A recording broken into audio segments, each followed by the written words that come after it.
Rain seeps from clouds to prevent a sight. Blinded halo of fallen nights. Lightning, thunder, loud with fright. Sound chambered from roof to roof. Rumbles and wavers, worlds coming loose. Shelter your mind from what's inside. Winds they pull you to the night. When I hear I come, storm won't stop me, no, here I come. Whether or not, Lord up above,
to, so we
Hello and welcome.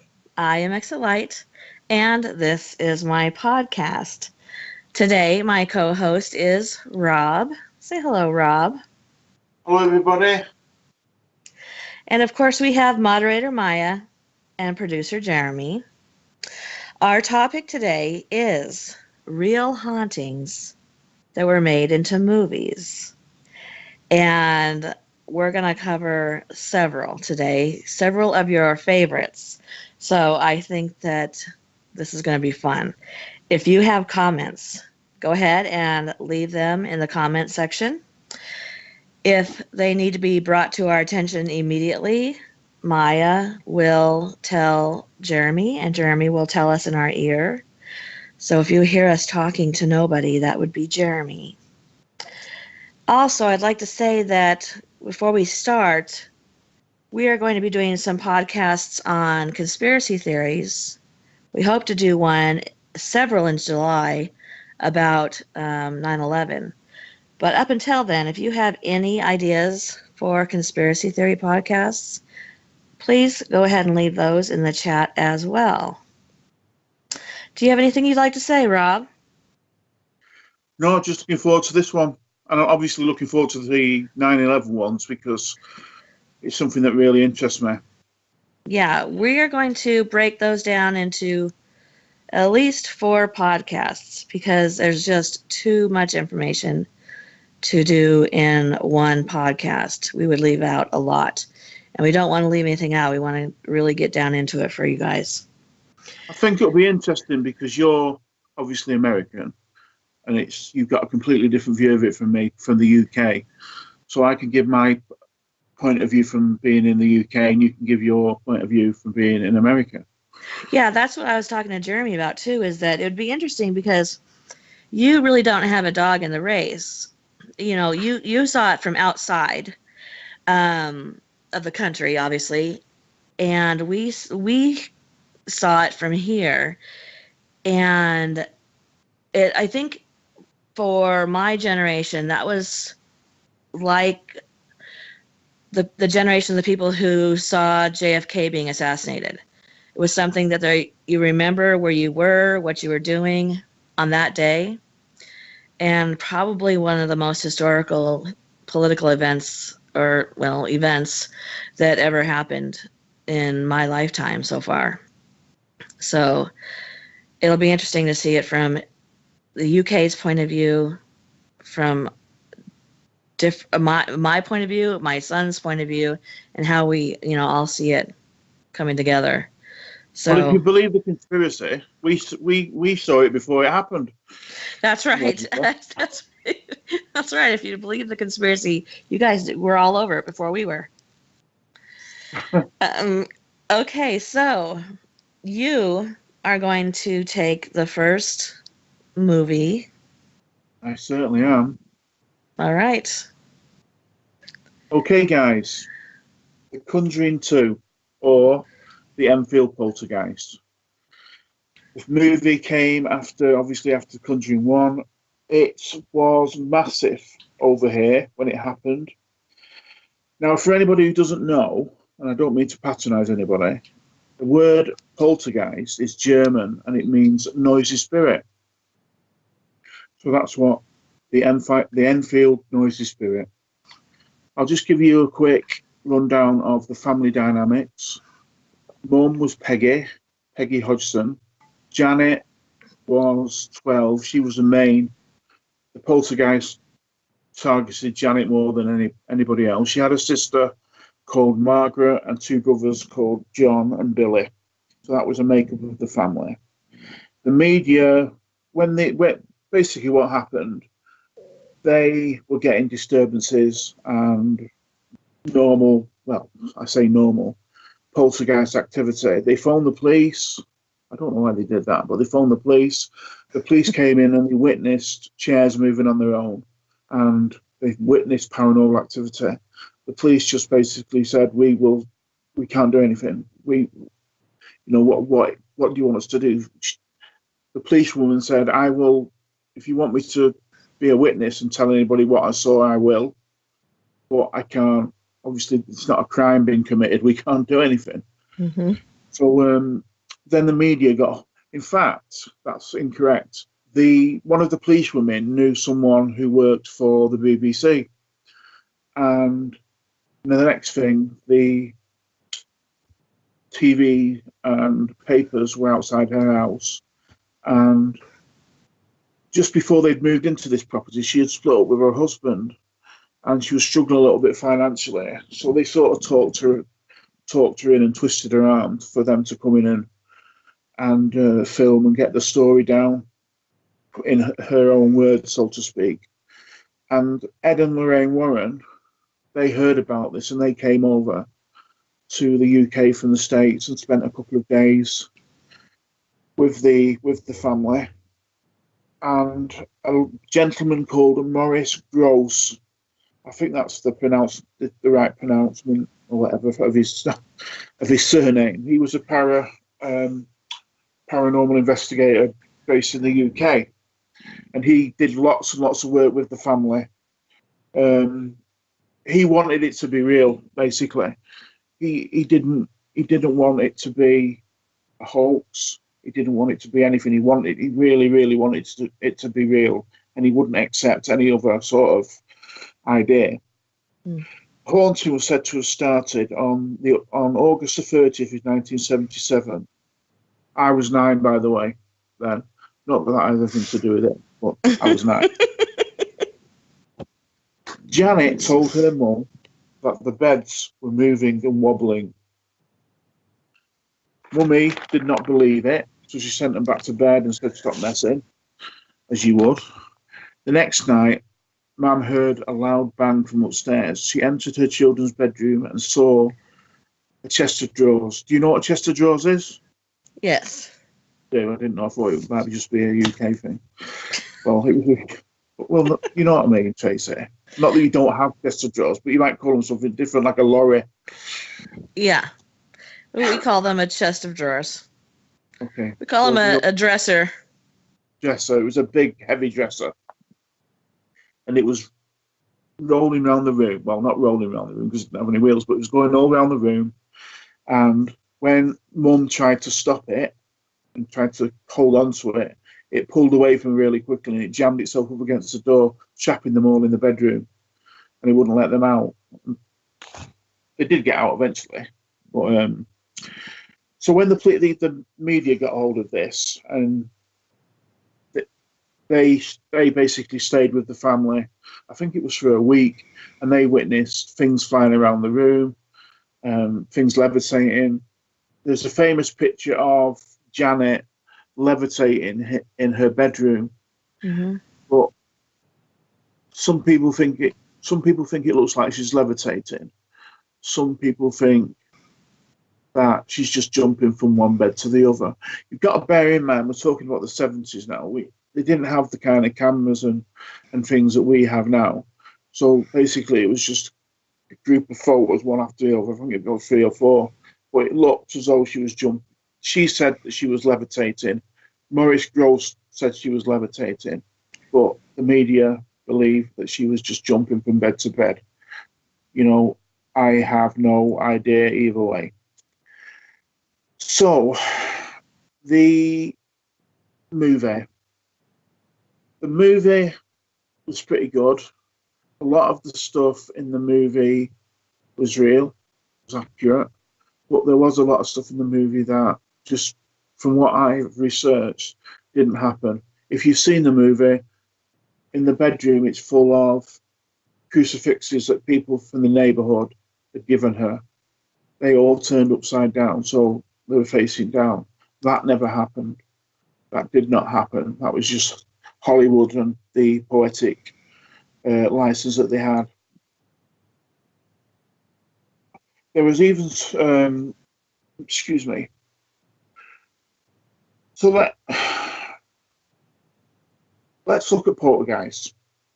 Some people believe that young people going through puberty, especially girls, can attract the energy of a poltergeist. Do you believe that, or do you believe it's just a load of crap and it's just another one of those Hollywood movies that they say was based on real events? What do you think, Tracy? Well, you know, I feel like I trust the Warrens. I feel like I trust their opinions because I've seen through doing the research for this, I've seen investigations where they say it's garbage. So I feel like if they felt it was true, that helps me feel more inclined to feeling like it was true. And I'm looking at the picture, the famous picture, and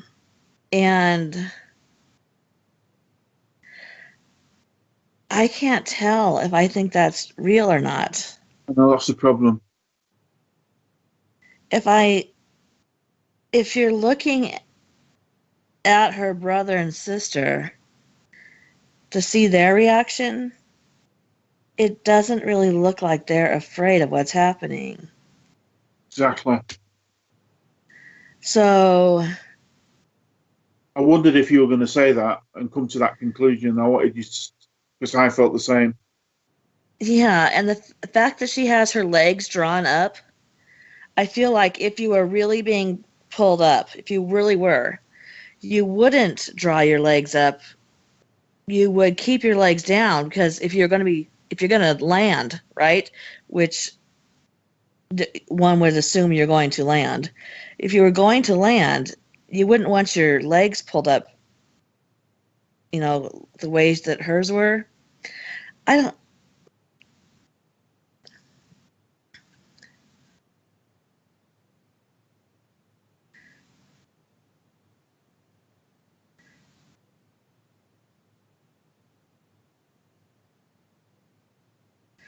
Oh, oh, you are? Did you just say that live, or did you just say that in my ear? Okay, so Jeremy is saying that there is a series of pictures that shows her jumping off the bed and two more going to the bed, Jeremy, and then one landing on the bed. So it's been debunked. Oh, okay. I don't know. And another thing, when you watch the movie, the Warrens are there all the time.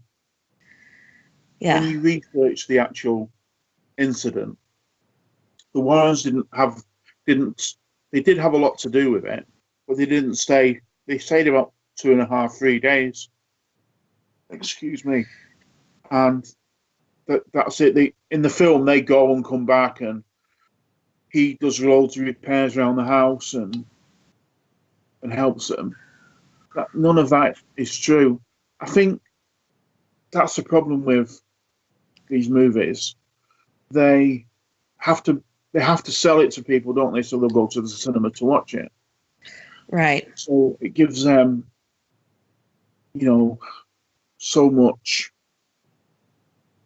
poetic license, which I mentioned already, to sort of take the facts and twist them a little bit and make it so it is really, really scary. Whereas at the end of the day, I do believe it happened. I do believe in poltergeist. I believe in ghosts, but how much it had, how much influence it had on this family, maybe not as much as what Hollywood would like us to think.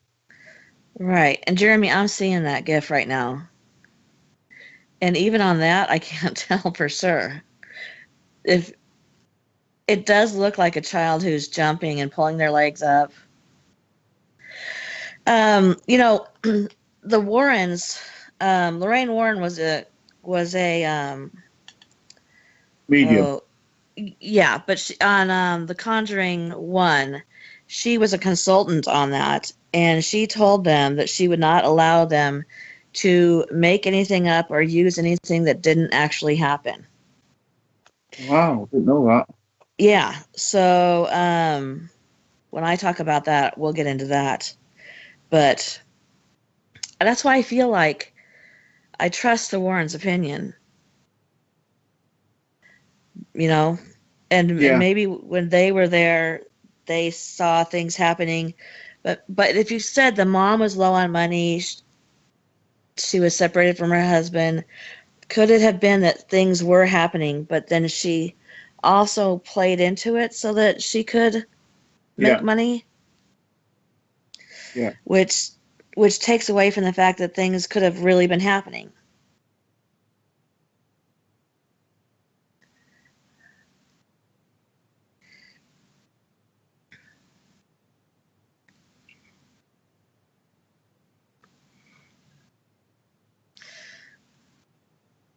Okay.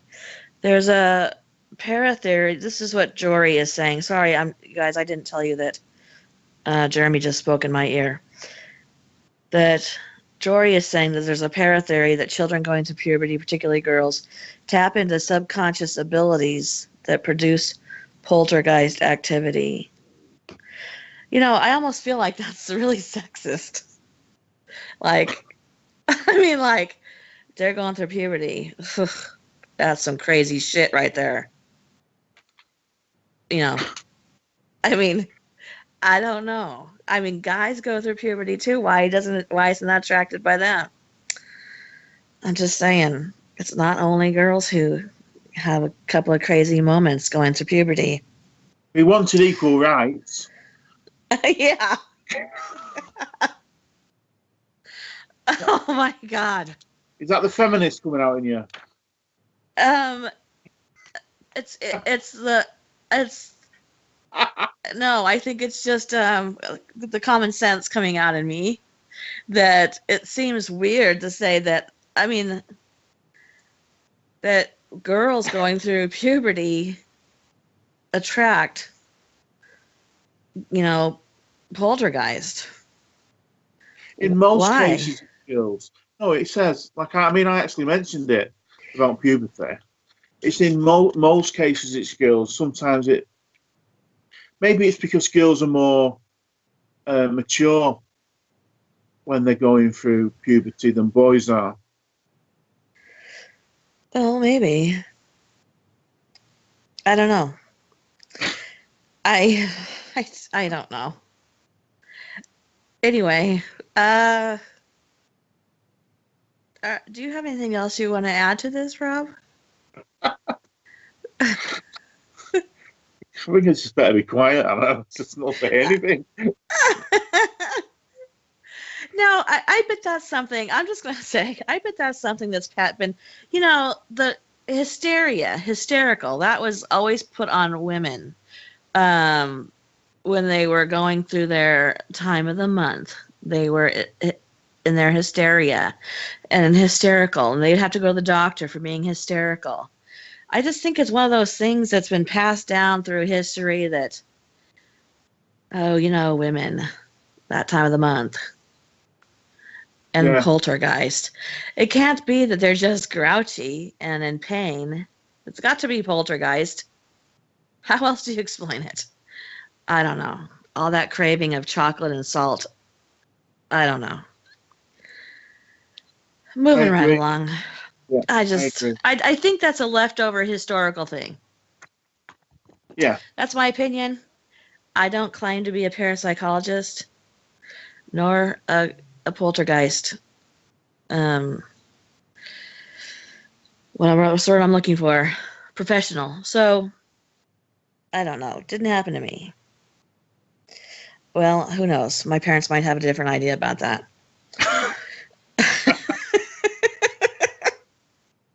I don't know. I'll have to check with my dad.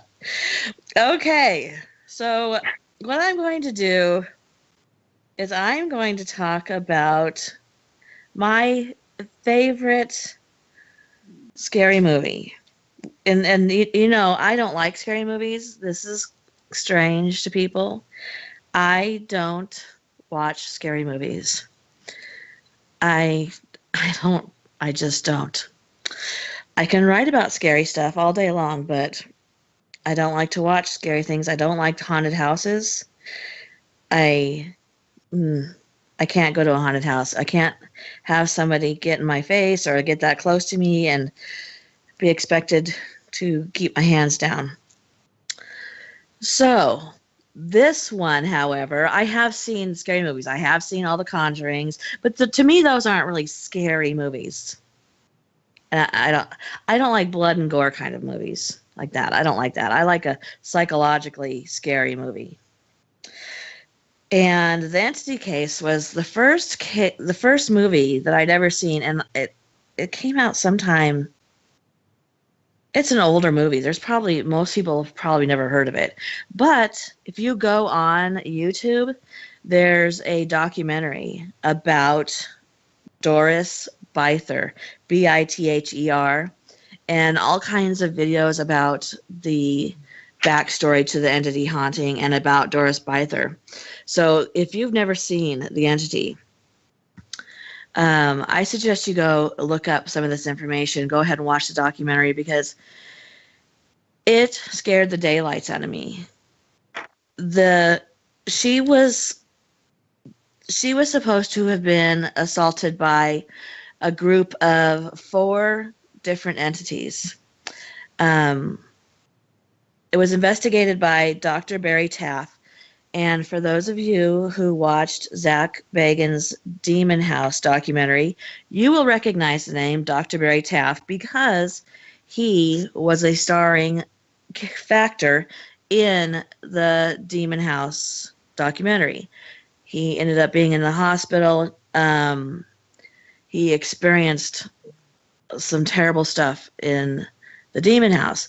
But I would like to give you just a little bit of history about Dr. Barry Taff and tell you what his qualifications are. Because in the entity case, one of the Doris Byther's sons, he has a real kind of a love-hate relationship with Dr. Taff. He felt as though Dr. Taff took advantage of their family. He felt as though he promised him that they were there to help them with what they were going through, but not only did he not help them, but he seemed to have the idea that, okay, we got what we wanted. You guys, good luck with that haunting thing. So I want to kind of give you both sides because I don't know. And Barry Taff, wrote about this particular case, and you could even find an interview of him about this case on YouTube as well. So if you want to do that, feel free to do that. But I'm going to give you a little bit of his background.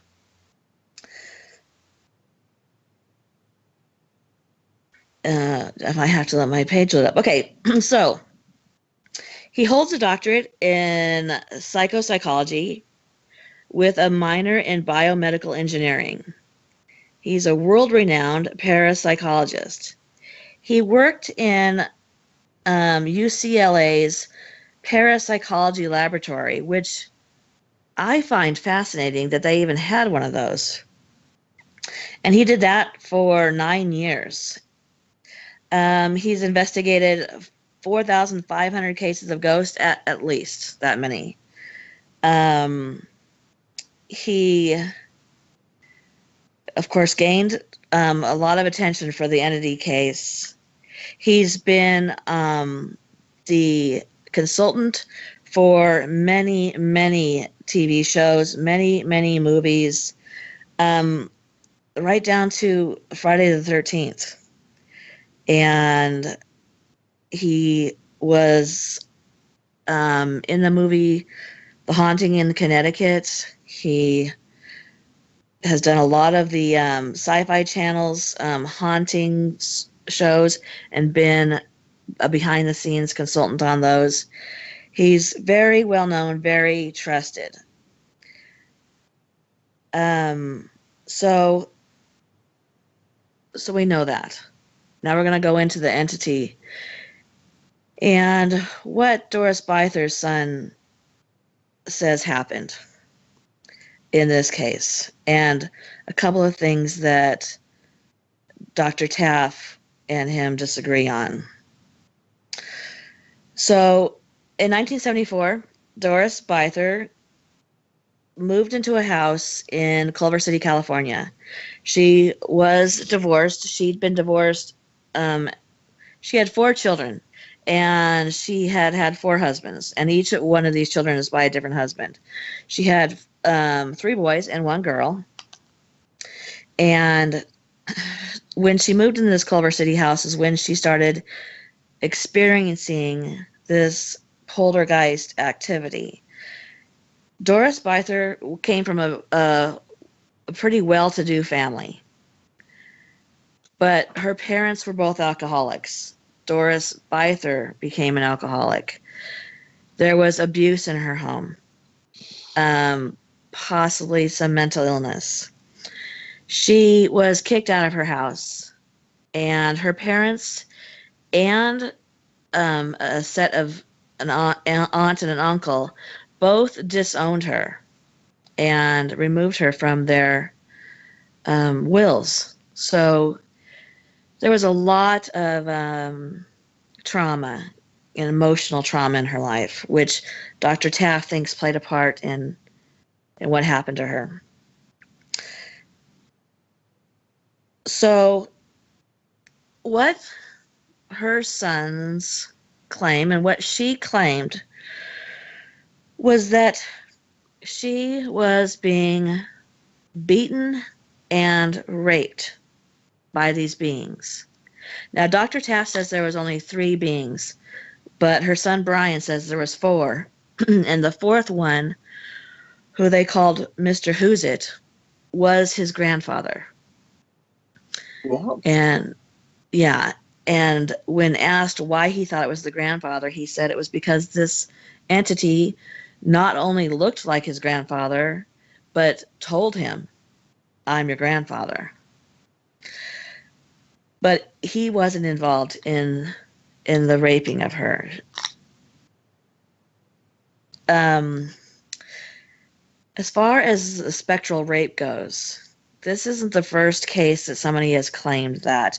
And in fact, it has been reported clear back into ancient Greek literature that this could happen. Modern scientists claim that it's sleep paralysis. But these are women who are reporting that have bruising on the inner parts of their thighs, on their legs. They have been bleeding. And anybody who's ever experienced sleep paralysis, like myself, that's not a side effect of that.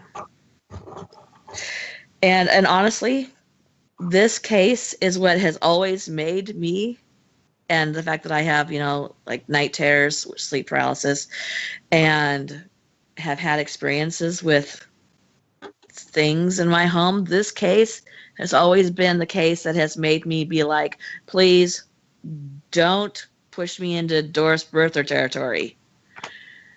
It scared me a lot. So she claimed that these attacks were on a regular basis, that 2 of these entities would hold her down and 1 would attack her. Her son claims to have seen her being thrown around the room, picked up and thrown around the room, and that when he tried to stop the attacks, that he too would be picked up and physically thrown around the room. When he was asked to describe what these entities looked like, he said it was kind of like fog, like a human, but not exactly. He said it was more like a sculpture, like a chiseled out kind of a body, but not a full figure. Although at times they could see musculature forming in this fog.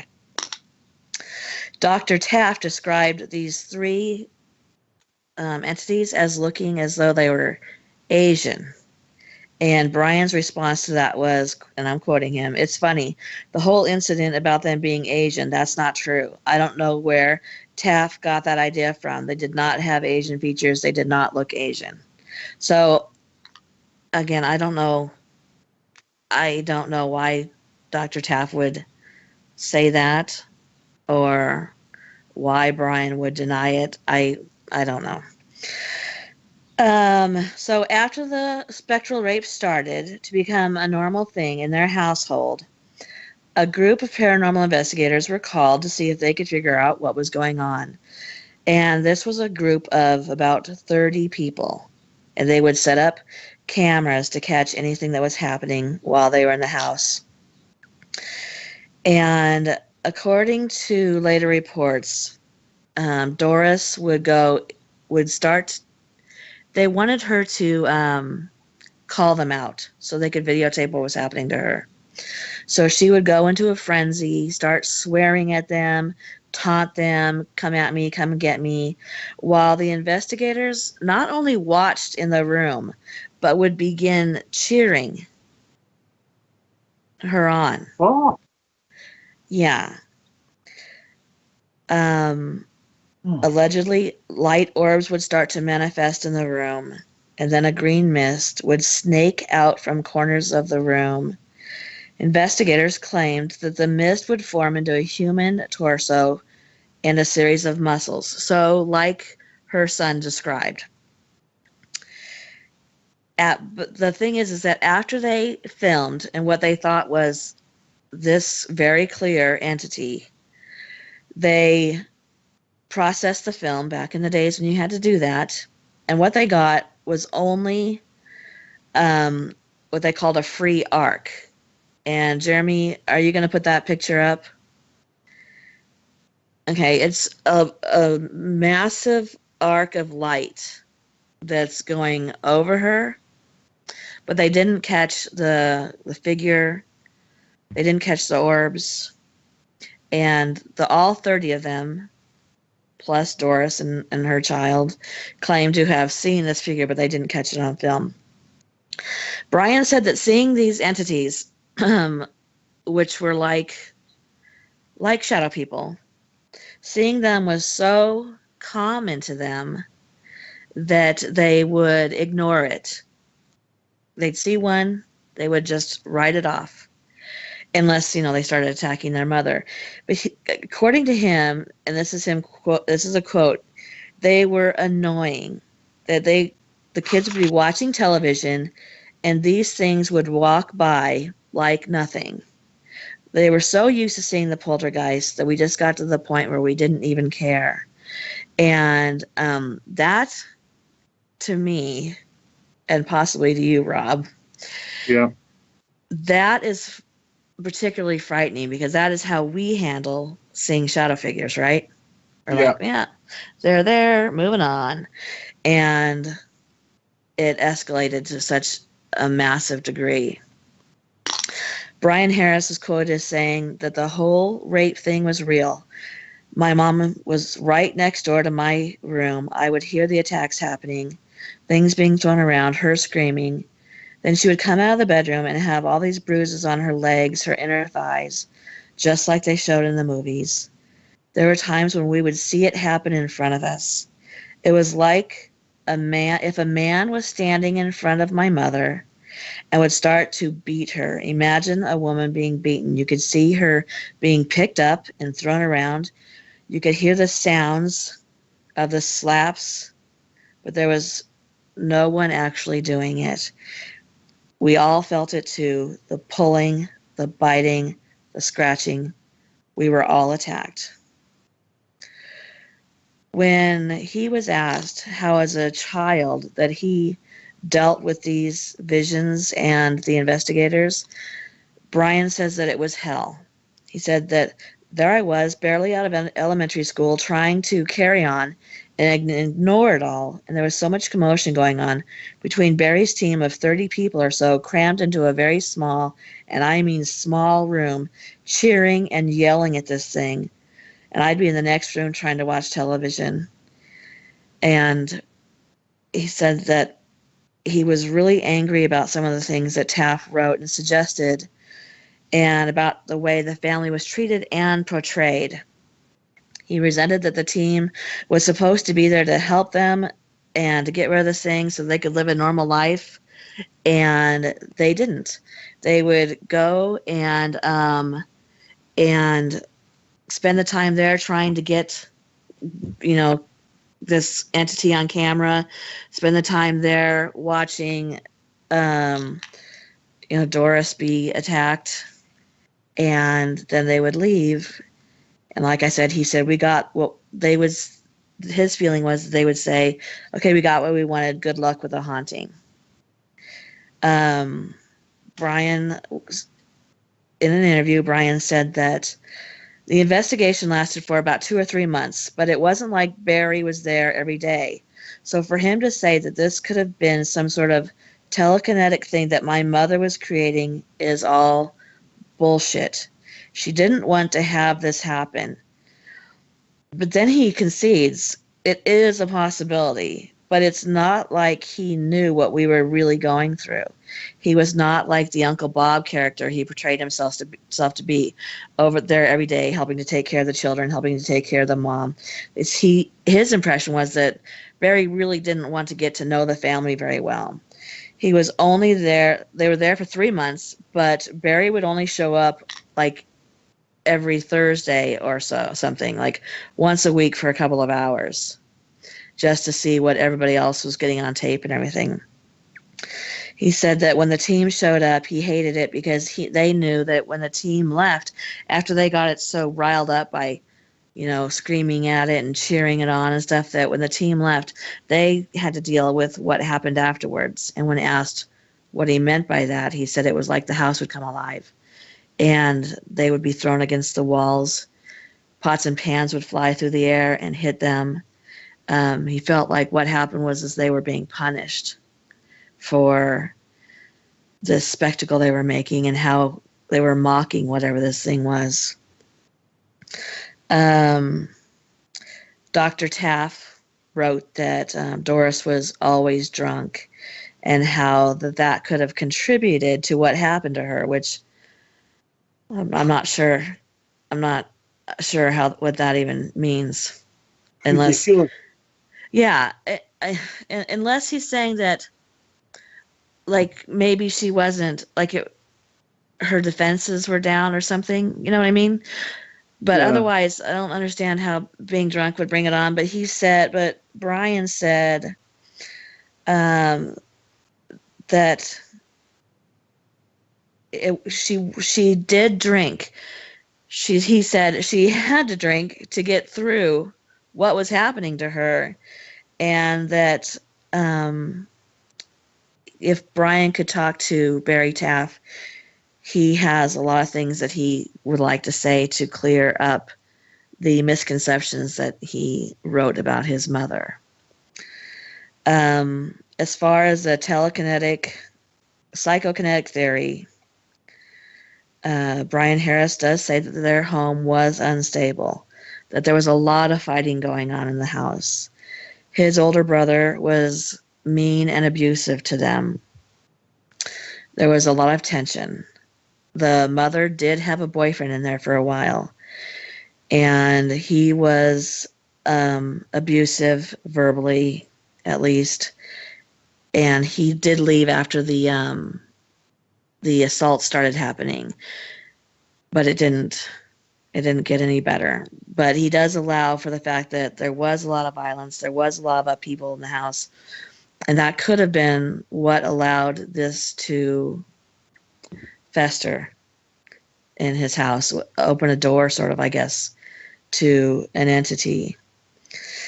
He says the telekinesis theory is possible. There was as much attention and negative energy.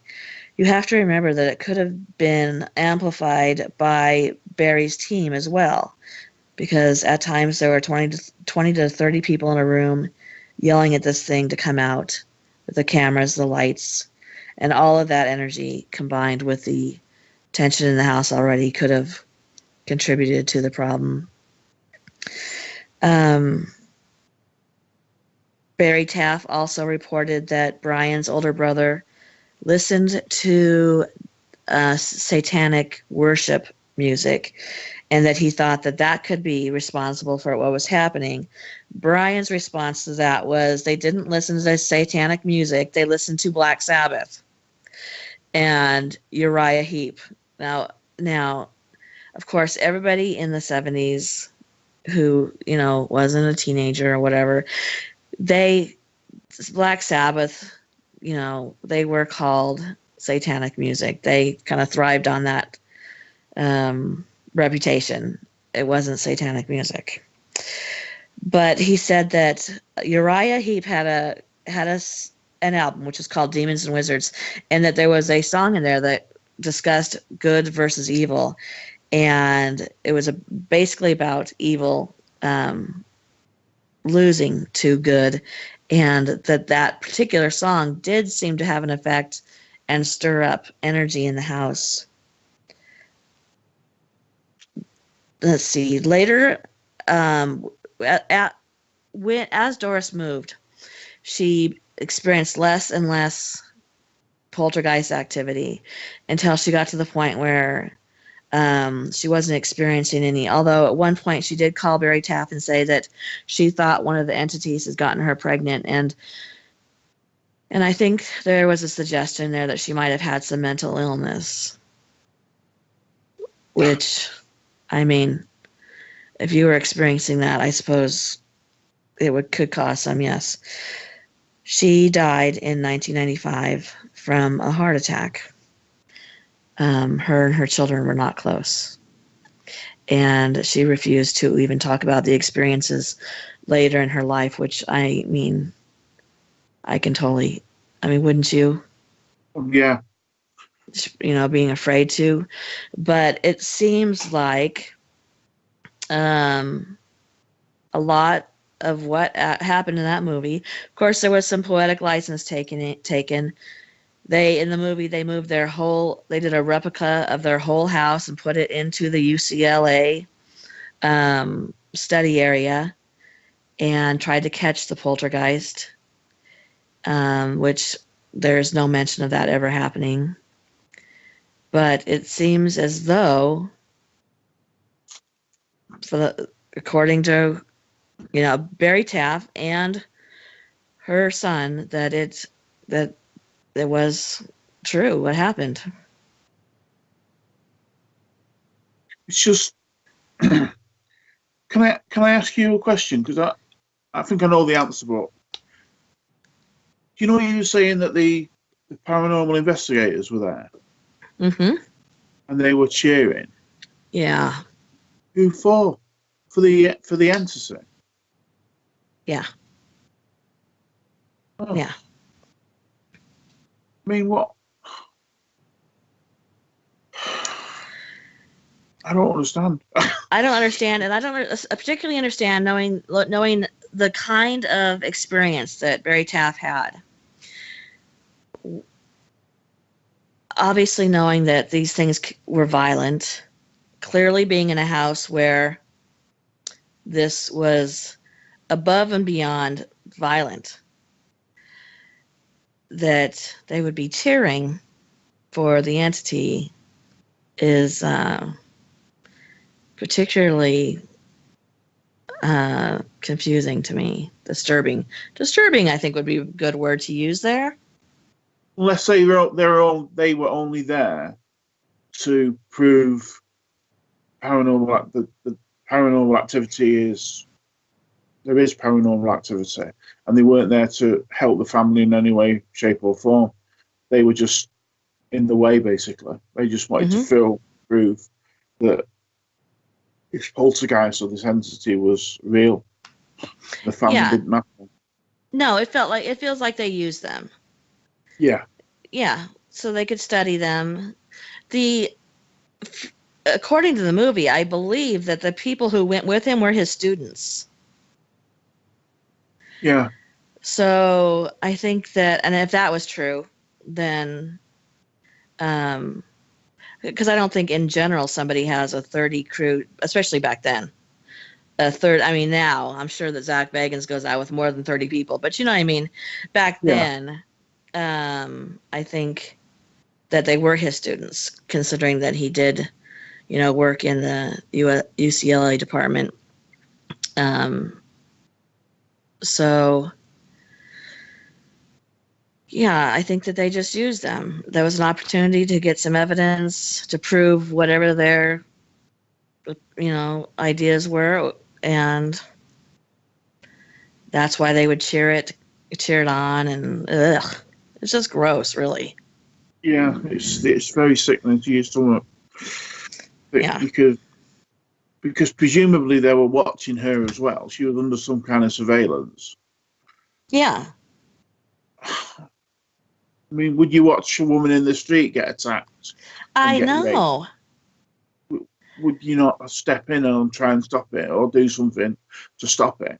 I mean, why is it different? I mean, I don't know. I don't know. They were seeing it as a scientific view, I guess.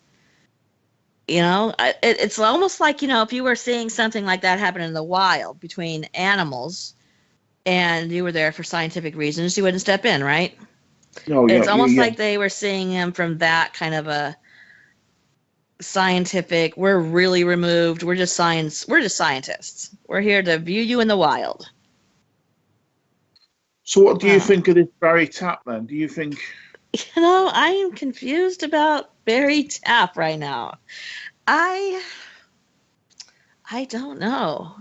Maybe he deserved a little bit of that, what he got in the demon house. Maybe he had that coming a little bit. If he did this to 4,500 cases, you know, maybe, I don't know. I think that he might be obviously he's a well-educated man. He's very well experienced. I just don't think that maybe he sees people as people. People.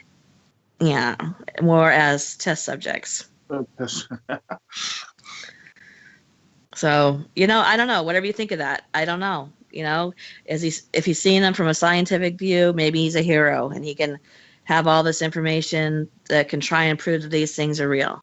If you look at it like that, maybe you do. If you look at it like, well, can't you still be human? Then maybe he's not a hero. Who knows?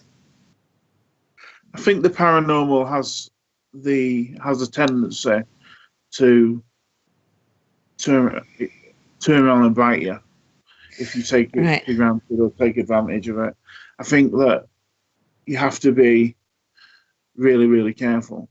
And I don't think he had reached a point in his life where he thought that he knew more than what he did know and what he did. Right. And I think maybe this was just a little bit of a reminder when he went into the Exorcist. Is it the Exorcist house? The one where we got, you know what I mean? The demon house. The demon house, sorry. Yeah. You know, you can't take these things for granted. And right. I don't know. But do you think the film, how do you think, because obviously they had a lot of poetic license there, didn't they, really, with the film? Yeah, yeah. Or maybe they couldn't have filmed it as it was because it wouldn't have been able to be shown. Right. Well, they show it. They show like her nightgown being pulled up, you know, that kind of stuff. But there's no person there. I mean, it's her, but there's no other person, so they could kind of get away with filming like that. If you haven't seen it, I highly recommend that you go see. And I think they even have clips of this movie on YouTube. It was super, super famous, I guess, back in the day. Yeah. But it's rarely talked about, and it's one of the scariest ideas of a poltergeist I've ever heard of. I don't even know how I watched it. I don't even know how I watched it. When I grew up, we weren't allowed to watch movies. So, I don't know how I don't know. I squeezed that one in. I don't know. Go on, sorry. Oh, no, go ahead. I would be interested to know, and you included, and people that are listening, I don't consider, this is a little bit coming off the Entity film, I'm talking about horror movies in general now. Mm-hmm. Most of these modern movies now are all blood and guts. Yeah. Now, that to me, okay, that's a horror movie, but it's very hard to get maybe it's coming back a little bit now with the Conjuring films and Insidious films, the scary films, the ghost films, and the films that make you have to think a little bit. Yes. Do people consider them all as horror films? Because, I mean, I've got a lot of films, I've got Netflix and stuff like that, and I love horror films. You know how much I love horror films. Yes. But the slasher films, or the blood and guts films, they're all the bleeding same. Yeah. It's pretty much all. I could sit and write out the script. Right. you know, it's wrong. The Wrong Turn films and the Hills Have Eyes film. Saw. So, yeah, it was just after you only need to watch Saw 1 and 2, and that you were right then. You didn't need to watch the other 600. Exactly. Yes. See, now that's why I don't. That's what I don't like. I don't like just plain violence and the blood and gore. I don't like that. I used to. Well, those are sort of a relatively new era of, historically speaking, of movies. I'm glad that the movies like The Conjuring, and those type of movies have come back into favor and have become popular, because they're more psychologically scaring. It's the thing you can't see that's scary. You know what I mean? Yeah. That's what I like. The thing you can't see being scary. Although, what's the movie with the Jeremy? You're gonna know this, with the people who are outside and they have the masks on. Strangers. And you can. Oh yeah. See, I have no idea if that was psychologically or bloody scary, because I am petrified of masks. Like, you can see one hanging up on a wall and be fine. Put a mask on, and if I know that you're my son, my brain like suddenly stops knowing. I don't know what it is. It's like you can't see the human features that tell you I'm kind. You know what I mean? Yeah. That it makes me lose it. So I wouldn't even watch that movie because of the masks. I was like, just seeing the masks, it was enough for me. Yeah. But I like it that the psychological movies are coming back into favor, because I like that. I liked what's it, Babadook? Babadook, Yeah.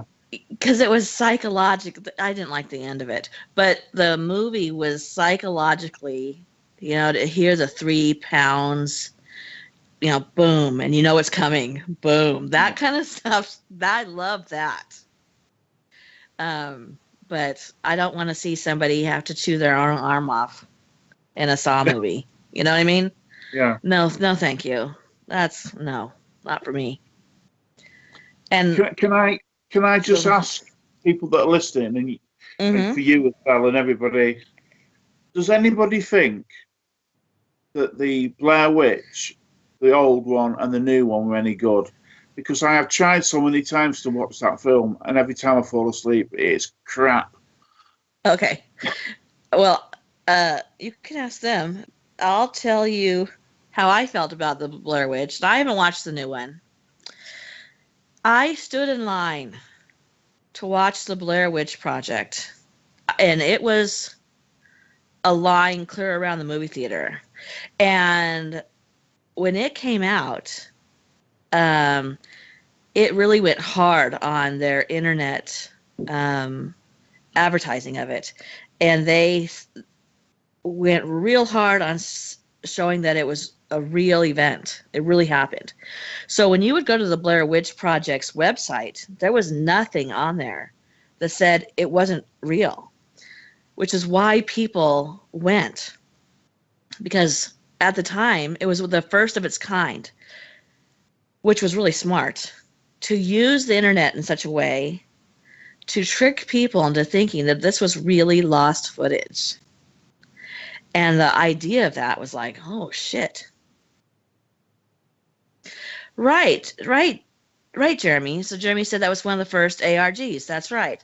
Alternative reality game. So it tricked us into believing that what we were going to go see was what really happened. Now, they even used actors that had never acted before, so we couldn't look them up. They had no history anywhere. Brilliant marketing. It was brilliant. The film, horrific. First off, it was also the first use of a home video camera that was super shaky, and people were leaving the movie theaters barfing because of it. and the fact that they seemed to have no real script, but just kind of bantered back and forth, and everything was F you and F that, just because I couldn't think of other words to say. I thought it was terrible. But one thing that really actually got me, and it's the psychological part, the very end of the movie, when he's coming down the stairs in that old shack and he sees his friend in the corner with his hands on the wall. I could have watched just that 20-second clip and thought that was one of the scariest movies I ever saw. But they ruined it by having another hour and a half. Well, I've not got to that bit because I keep falling asleep. Okay, we'll start towards the end, because you know that the folklore was that the witch would put them, up against the wall, and they would found handprints, little tiny children's handprints, up against the wall. Well, I just ruined it for you. Don't worry, you've not. Okay. I'm trying to see if anybody else. They don't like the Blair Witch movies.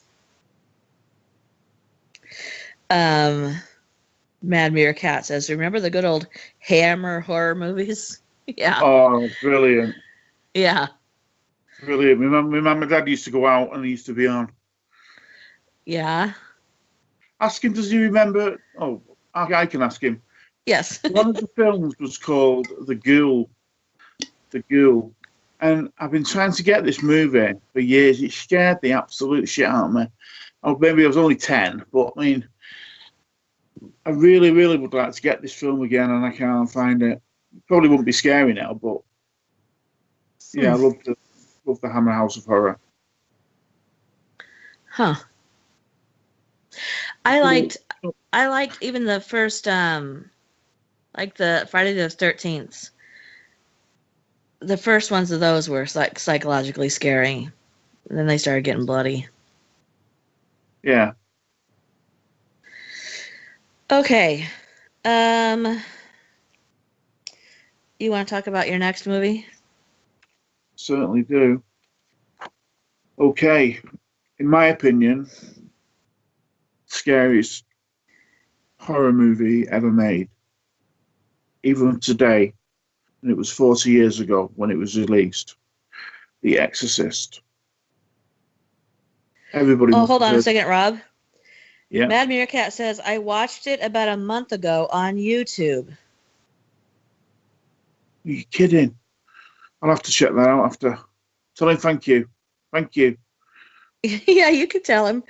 Rob's like, all right, podcast is over. Gotta go. Okay. Have you seen The Exorcist, Teresa? Rob, I don't think I've ever seen it all the way through. I actually, Maya, did we watch The Exorcist at Amber's house once? Okay, then I have seen it all the way through. Okay. Jeremy, you didn't sound a thing like Maya. Maya comes back. Yes. There you go. Okay, so yes, I have seen it all the way through.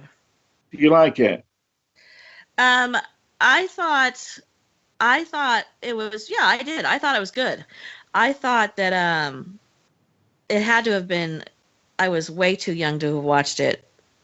I mean, I wouldn't have. I literally think I watched it like 6 years ago for the first time. Right, Maya? Yep, about 6 years ago. So, I mean, I thought that it must have been groundbreaking for the time it was made. I mean, I can't even believe they got something like that into the movie theater, especially with that one particular scene with the, cross and all that. Yeah. I thought that, I mean, it was really amazing. Mm. Did you like it? Me, I thought it was absolutely brilliant. Yeah. Yeah, Really, really it's liked it. really good. Right, so shall I start? Yeah. Okie dokie. The Exorcist, the cult film, The Exorcist terrified the world. Well, go on. Rob, I'm so sorry. The Ghoul starring good old Peter Cushing. Yeah, Yeah, that yeah. Mad Meerkat said that too. Right, thank you, mate. Nice one. Okay, I'm sorry. Go ahead. I want you to get this movie. I want you to be able to see your movie, Rob. Okay. Oh, where am I? Right. The Exorcist. Right.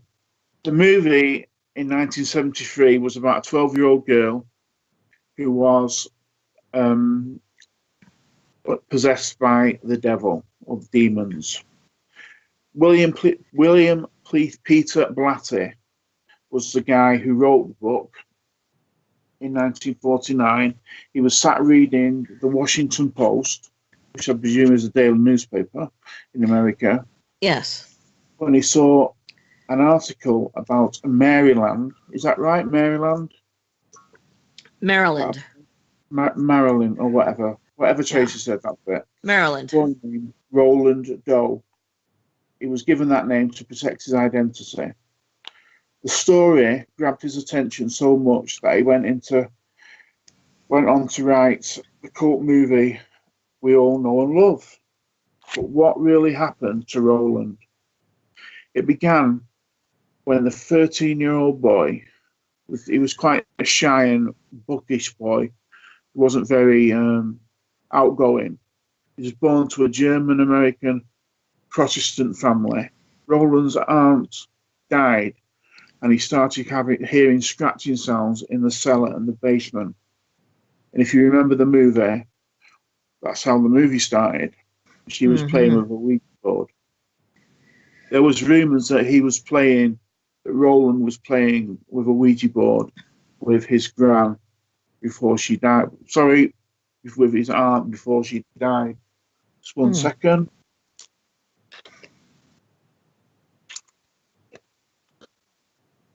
He said he saw an image of Jesus in his grandmother's room, twisting and moving as if someone was hitting the wall behind the vision.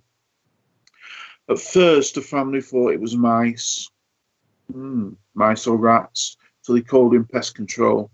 But what happened next left them in no doubt that it was not mice or rats. All hell broke loose, literally, all hell broke loose.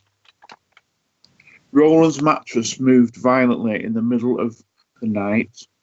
There was constant bashing coming from the basement or the cellar. Basement's down in it. Yeah. We don't call them basements, we call them cellars.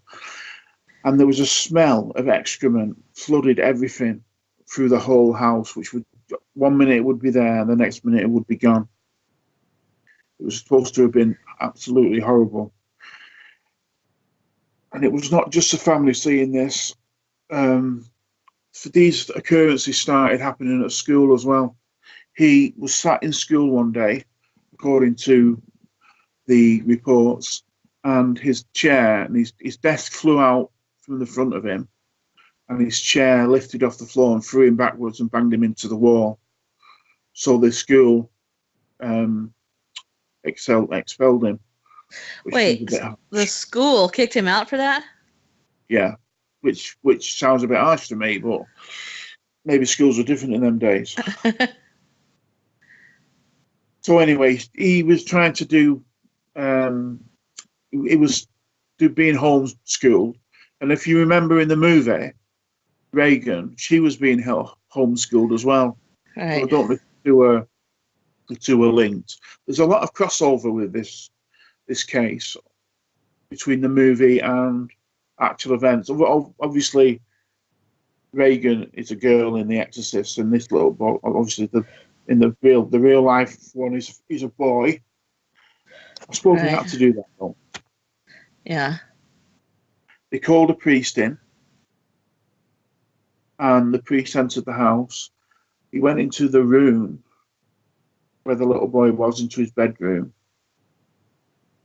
and the little boy said in Latin, "O priest of Christ, you know I am the devil." Mm. I was going to give you the Latin interpretation of that, but I decided against it after spending an hour and a half trying to get it right. So basically, that the priest knew then, and he asked for, he got in touch with the Vatican, and exorcism was okayed, and the exorcism was supposed to have taken a week, and supposedly he was better. They got rid of the demons, and they moved towns, and they put it all behind him, and he supposedly grew up with no problems at all. But this reminds me a little bit of what you were talking about on the entity. Mm-hmm. If you had gone through that experience, and you knew that had happened to you, Mm-hmm. if it was me, like the lady and the lady's family from the entity, I would be so scared of taking anything for granted. I would be on my guard constantly about anything strange or anything that went bump in the night. I would think, "Oh shit, here we go again." Yeah, me too. And I wouldn't know how to live, really, because Right. how do you know what?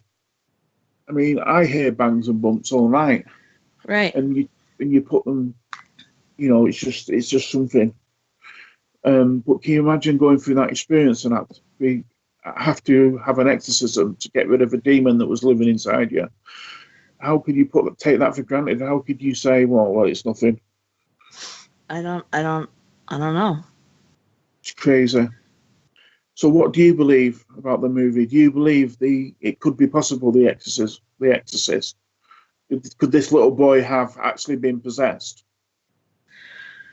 Well, yeah, I believe so. Yeah, I believe that that's possible. Do you believe so? Yeah. I believe. Well, I had an Exorcist The Exorcist on DVD. All of the films in DVD. It folded out into the shape of a cross, funnily enough. Oh. And I had the special edition version of The Exorcist, and it had at the end Peter Blatty and the director was Freaking or something. He was the same person that directed The French Connection, and they were talking about the movie, and they were at the first screening of the movie when people were throwing up in the aisles and fainting and everything like that. And as the people were coming out from the movie, he said he got really upset, and he got upset during this interview. And when they asked him what was wrong, he said that he was really scared, and he was really worried that people would come away from the movie thinking that the devil had won. Oh, wow. And his friend obviously said, the director said, "Well, I don't see how you can think that." But then they made another movie, The Exorcist 2, which had Reagan in it, which was the biggest pile of crap you've ever seen in your life. It was absolutely hopeless. And then Peter Blatty, he wrote Exorcist 3, which is, God, I sound like a right geek, don't I? Which had really good cast in it. And it followed on from the first one, and it was really good. It's one of my favourite films, The Exorcist 3. So if anybody wants, it's really, really good. And it follows right on from the film, from the first one. It doesn't have Reagan in it. And then there's another couple like that are bobbins, but these ones were the two main ones are the best ones. Brilliant. Huh. Interesting. I don't even know if I knew there was an Exorcist 3. Yeah, it's have you heard of an actor called George C. Scott? Oh, yeah. Well, for people who know The Exorcist, the first one, there was a detective in it called Kinderman. I know you don't know anything what I'm talking about. Well, George C. Scott plays Kinderman in the Exorcist 3. Oh, Now, okay. he's a different bloke that played him in the beginning, in the first film, but they look very much alike, and he's brilliant in it. And have you heard about the series that started called The Exorcist? There's a new No. television series started. Recently? Yeah. No. I had watched, I think it's on Netflix. I've watched all of them up to, it's when basically it's Reagan, the girl that was in the first one. She's grown up and got her own family. She's changed her name, so nobody actually knows who she is. And she's Right. got her own family. And it's about basically the demon that possessed her when she was a child possesses one of her daughters, and they have to get a priest in. And I don't want to say too much because I'll spoil it. It's really, really good, and it follows on from the films, and it's really, really good. It's on Netflix? I think it's on Netflix. I think I might have watched it on Showbox. I don't know if anybody's heard of Showbox. Well, that's brilliant. If anybody wants to download it, it's on your phone, on your tablet. It's free. You can watch films for free. Oh, It's really, really good. interesting. I do actually do other things than just sit and watch horror movies. You know, I do. I've got two daughters that I love very dearly and spend lots of time with. I don't just sit here watching horror movie after horror movie after horror movie. But saying that, we finish this podcast, I'm watching The Entity. So Yeah. That's right. Okay, so my next one is, I want to make sure I'm right here. Okay, The Haunting in Connecticut. ooh. Yeah, this one's one of those confusing, like I come away going, I don't know. All right. So on the very first day that the Snedeker family moved into their new rental, their teenage son told them that, and this is a quote, "Mom, this house is evil. We need to leave right away." And my theory is if your teenage son ever comes and says that, you should leave right away. But they didn't. So their mistake. They spent 2 years in this house. It was formerly a funeral home. The reason they moved there was because their son had cancer, and they had to move and lived close to the clinic so that, because he was going very often.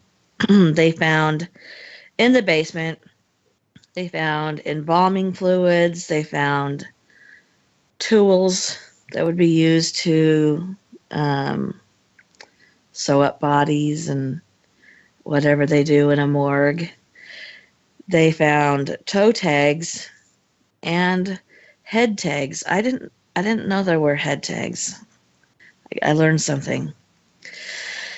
According to Carmen Reed, who was the mom, her then husband, her 3 kids, her 2 nieces, they all lived in the house together. And they regularly experienced what she called a malevolent force that took different forms and would slap them and grope them and threaten them. And I do believe that there was also a claim of her being raped by an entity in this house. She said that one night her son said that he saw a man with long black hair down all the way to his hips, that he would talk to her son every night, and sometimes that he would threaten him. Other times he would just stand there and say his name over and over and over again, which scared the kid, obviously. During his cancer treatment, Philip, her son, his cancer went into remission.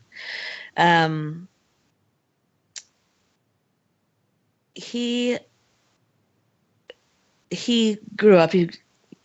He was when he grew up to be 35, become a father for.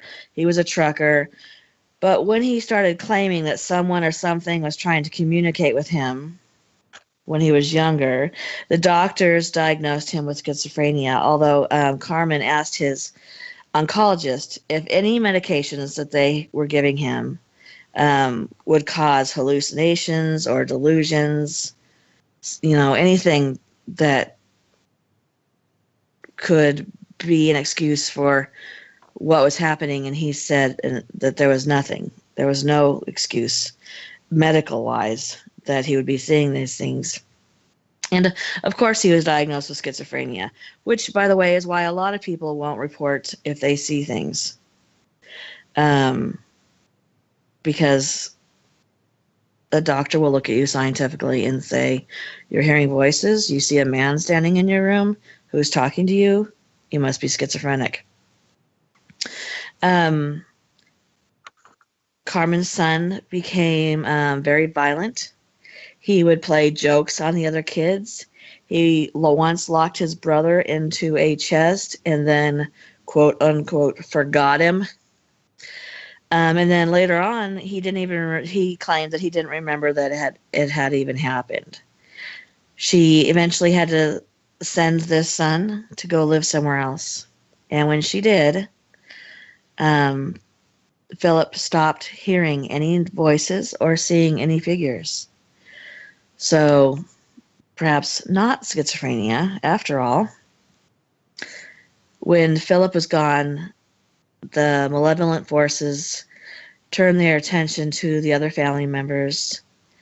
Her 18-year-old niece was living with them because her parents were getting divorced.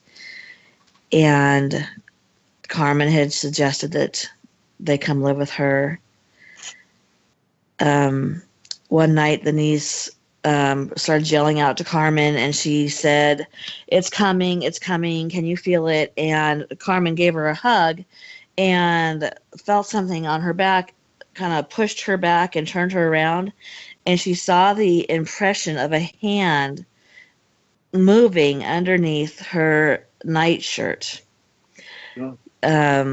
Carmen says that's, quote unquote, this is when I knew for sure that what I was dealing with was supernatural. Well, yes, that's a good point to know it. She said that they sometimes had mop water that would turn to either blood or water that was so thick and red that it looked like blood. One of her other sons, Brad, claimed that his brother had put him on a gurney in the morgue and didn't tell him what it was, and that it started spinning and spinning and spinning really quickly and nobody was touching it. He was quoted in an interview as saying that it did freak me out really bad, but I didn't want to run because of my older brother. I had to look tough around my older brother, but it scared me really bad. The lights in the house would flicker on and off without any bulbs in them. And two of the boys slept downstairs in the basement that was the morgue, because it was the largest bedroom, then so they could sleep together. Heck no. Carmen claims that she didn't know the basement had been used for a morgue because they were remodeling the house when she was moving in, and that she didn't have access to get to the basement. But the realtor claimed that she had taken her down to the basement and told her the whole story of how it was a funeral home and that the basement was a morgue. Jeremy, did you put the picture of the house on? It looks like a regular everyday house, so you wouldn't go into it, and it's got like quite a large yard around it. Doesn't appear to be like in a business area. You wouldn't really actually move into this house and think funeral home and morgue. So I think it's believable that she didn't know. Carmen says that she called her parish priest, and then she called the local archdiocese, and then a host of experts came in to do a study on the house.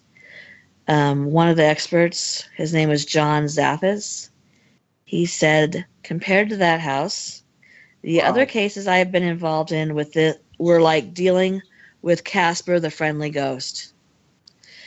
He spent the last 36 years investigating paranormal phenomenon, and he said on one particular summer night that Zaffis claimed to have seen a spirit descend the main stairway and say to him, "Do you know what they did to us?"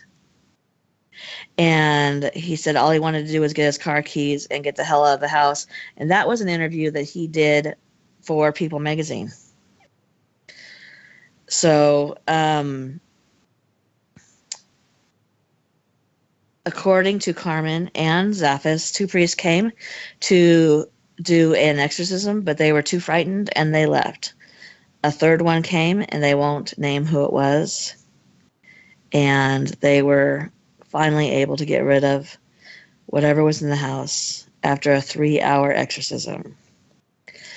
Now, according to an article from 1992 in the Hartford Courant, the local Roman Catholic diocese says that they were never authorized to conduct an exorcism in the house, which I'm guessing is why they're not going to tell the name of the priest who did it, because he wasn't authorized by the church. So,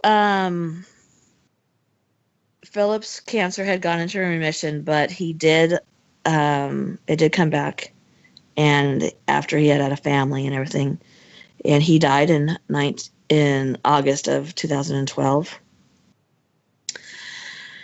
Ed and Lorraine Warren went to the house, also as an investigative team. They claimed that they thought that the former workers in the funeral home were guilty of necrophilia. Several of our podcasts come back to necrophilia. I don't know. I'm going to say that. It always pops its head up, doesn't it? Yeah. It's necrophilia is like a gopher. You just never know. It's going to pop up. And Carmen said that the workers were later found guilty of the crime, but there is no evidence in any newspaper that is true. The Warrens have claimed that the movie is very, very loosely based on the actual investigation and in the events that they saw. And in one article I read, somebody came to Ed Warren and said that the family, the father was telling all kinds of stories. The family couldn't get their story straight. No two people had the same story about an event that happened. And that Ed Warren said, yeah, he's crazy about the dad. Just use some of the stuff that, we've told you we've seen, and for the rest, just say whatever you want to say to make it scary. So it's really hard to know what in the book, in the movie is true and what's not true. The Warrens claim that a lot of it isn't true. So I don't know. I've never seen the movie. I've seen it. The movie is quite good. There's a second part to it, which I've not seen. Do you know the bit about Ed Warren telling them? Have we talked about that before?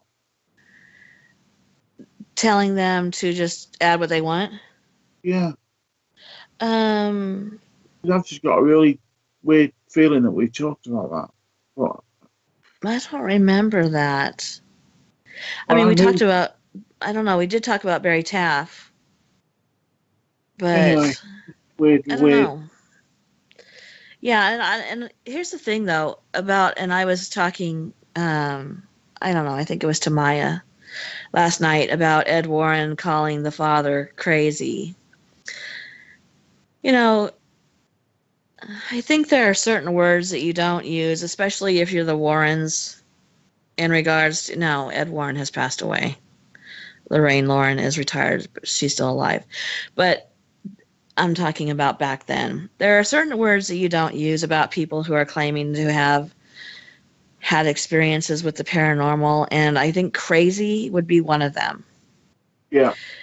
And it discourages people from being able to talk freely about something they've experienced. And they did the same thing to Doris Byther by saying that there was mental illness involved, or she was drunk all the time. Of course, in her case, they said that her being drunk and having a bad childhood brought on her being raped, which is like, so crazy. So I think that you got to be careful when you're talking about these kinds of things, because people already feel like they don't want to tell anybody, right? You don't want to tell anybody if something's happened to you because you're afraid that people will think you're crazy. And then you have Ed Warren, who's a world-renowned investigator. They investigated, well, The Conjuring too. Yeah. So many stories that have become movies, and then you have him calling the dad crazy. And that's just my 2 cents, that does more harm than good. I don't think he would have said that. You don't think that he would have said he was crazy? I don't think Ed Warren would have said that. It just doesn't seem like him. Just not that I know him, but Yeah, I know. Yeah, you're right.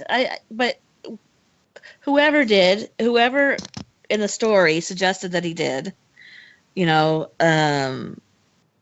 just does more harm than good. Even if it was the guy who wrote the book, just why? It doesn't help if you're going to write a book and do a movie about it. It certainly doesn't help to call one of the main characters crazy, by the way. So if you want people to see it and be scared, don't be calling them crazy. Anyway, so that it was is the real story out of all the ones you've done tonight so far. The real story is very, very far away from the film. I really think. Yeah, because in the film they found all the walls.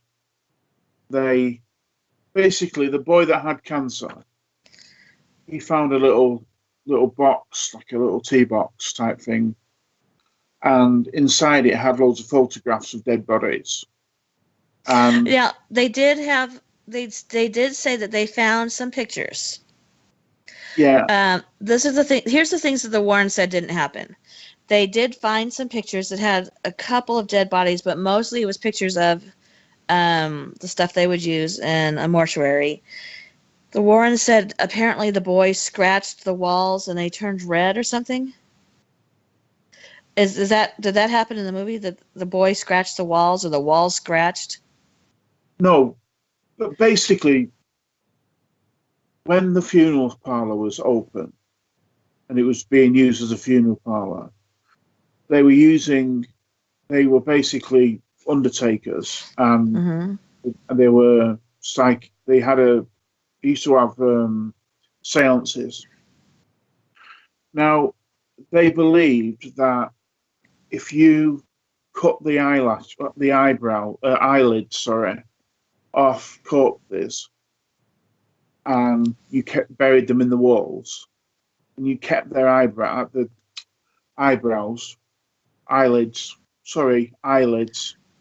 and it would enhance the power of the medium to be able to reach more spirits. So basically, the whole of the house within the walls was full of basically dead bodies with no eyelids. Yes, they said that was not true. Yeah, and the son, he killed his son, and he's Oh, burnt him. And the son that was dead, was trying to help the son that had cancer, even though he was a spirit. oh, And the end of the film, all the bodies basically fall out from the walls. There's probably 100 or 200 bodies fall out. And really?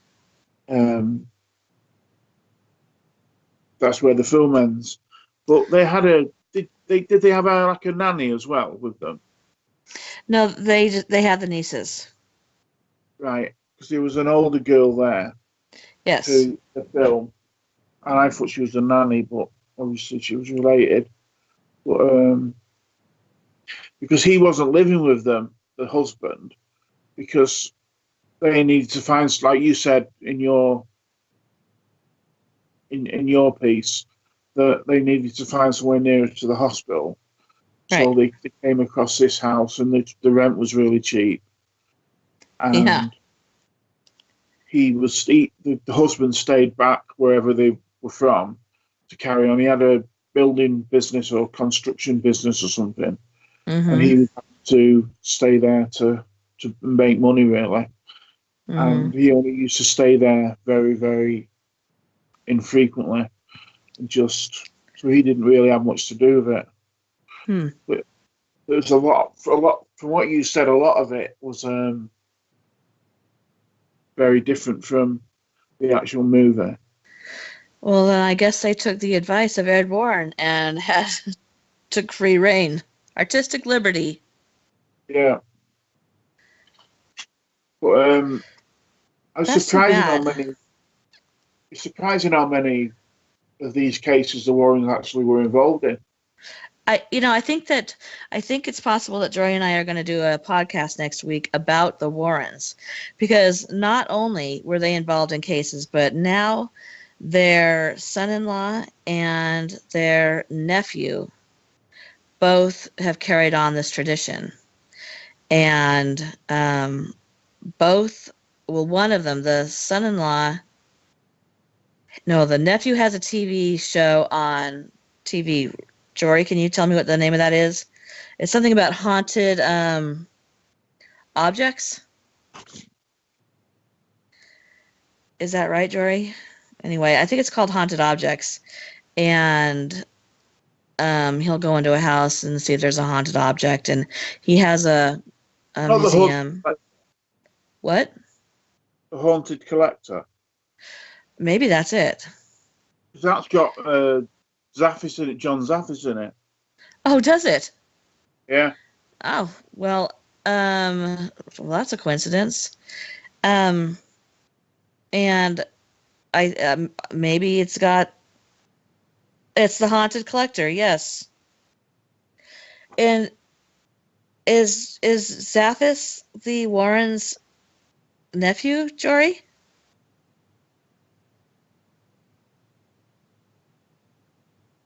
I'm gonna wait for him to Because John type back in the Zaffis has chat. got his own haunted museum,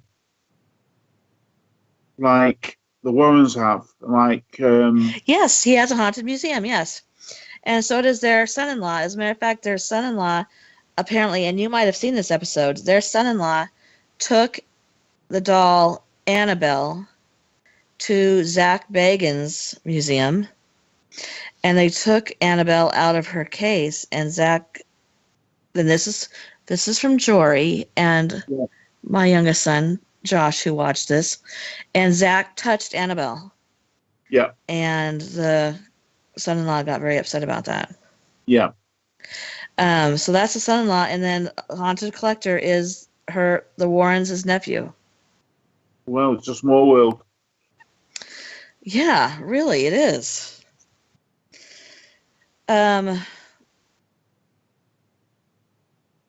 Josh, Jory's not getting back to me. He's a slow typer. Anyway, So you're what do you think then about? yes, I thank you, Jeremy. I just want to know if Zaffis is is the Warrens' nephew. What do I think about what?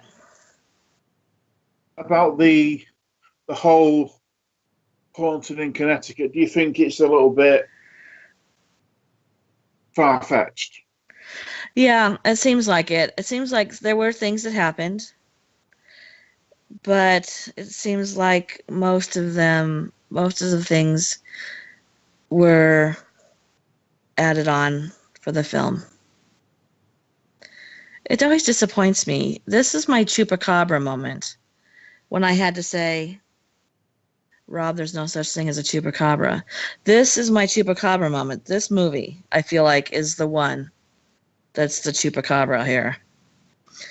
And I read an article that said that at around the same time that this stuff started happening to them, the Lutz family was coming out about the Amytiville house, and that there's suggestions that this family heard about that and kind of wanted to get in on it, since they had a lot of bills because of the cancer, and thought that they maybe could make some money by saying, I mean, they lived in a funeral home and a mortuary. If you're going to say anything's haunted, that's a good start. Yeah. So there was some suggestions that it's possible that they did that for the money. So I think this might be our chupacabra, Rob. It could be. But back to the Denver airport.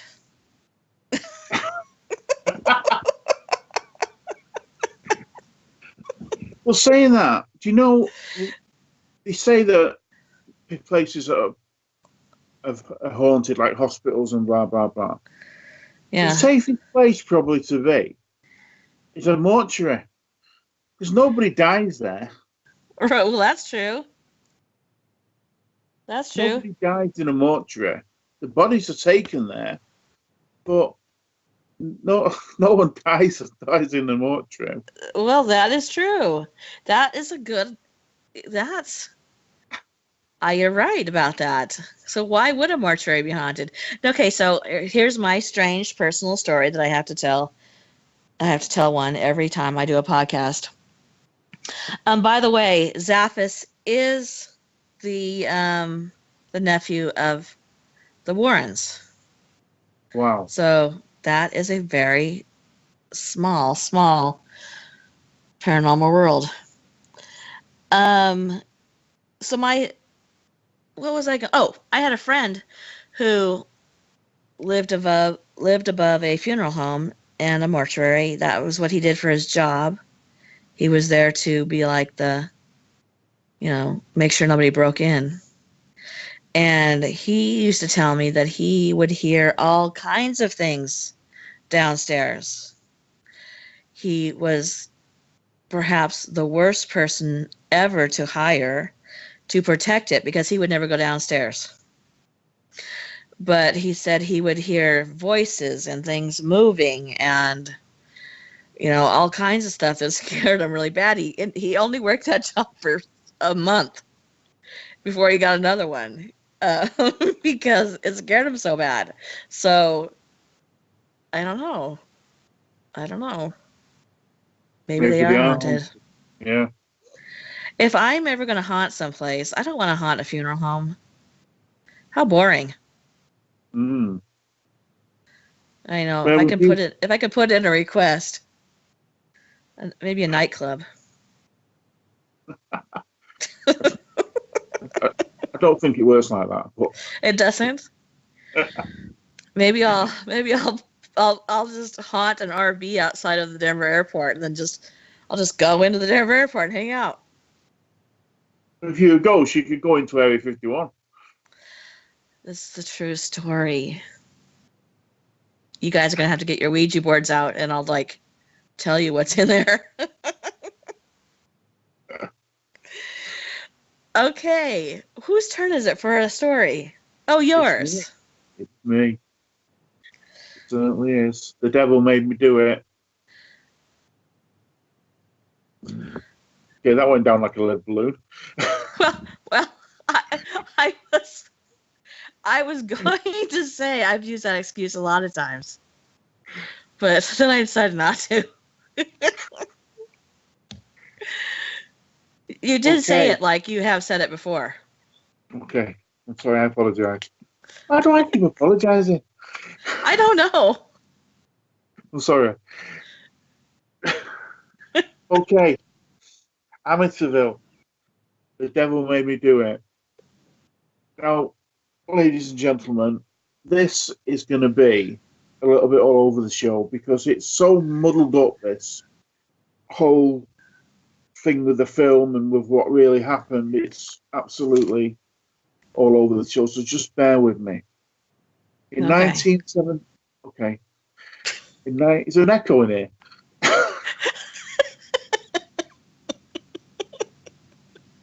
I'm sorry. Okay, Now I'm apologizing. In 1974, 6 members of the DeFeo family were shot and killed, allegedly, by Ronald DeFeo Jr. I say allegedly because there's more people who could have killed this family than killed JFK. Well, was he convicted of this crime? Yeah, he's in prison still, but he doesn't know what day it is. I've seen an interview with him now. He's cabbaged. Really? He's not with it at all. Not a full shilling. Oh. So anyway, the father, Ronald DeFeo, was rumoured to be very, very abusive, and DeFeo Jr.'s friends were scared to even go to the house because they'd witnessed his father beating him. Hmm. He beat the mum, he beat the other children, and he especially beat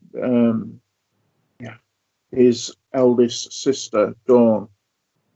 So Dawn and the mum and Ronald Jr. got the brunt of it. For arguments, from what I've read, he was a bit of a bum.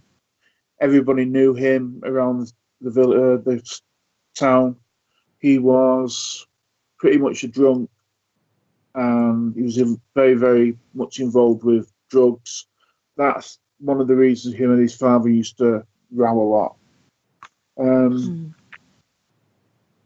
Right. One version is that, excuse me, I'm jumping ahead of myself here. I really, really apologise. So, Again, yeah. Anyway, we'll come back to them in a little bit.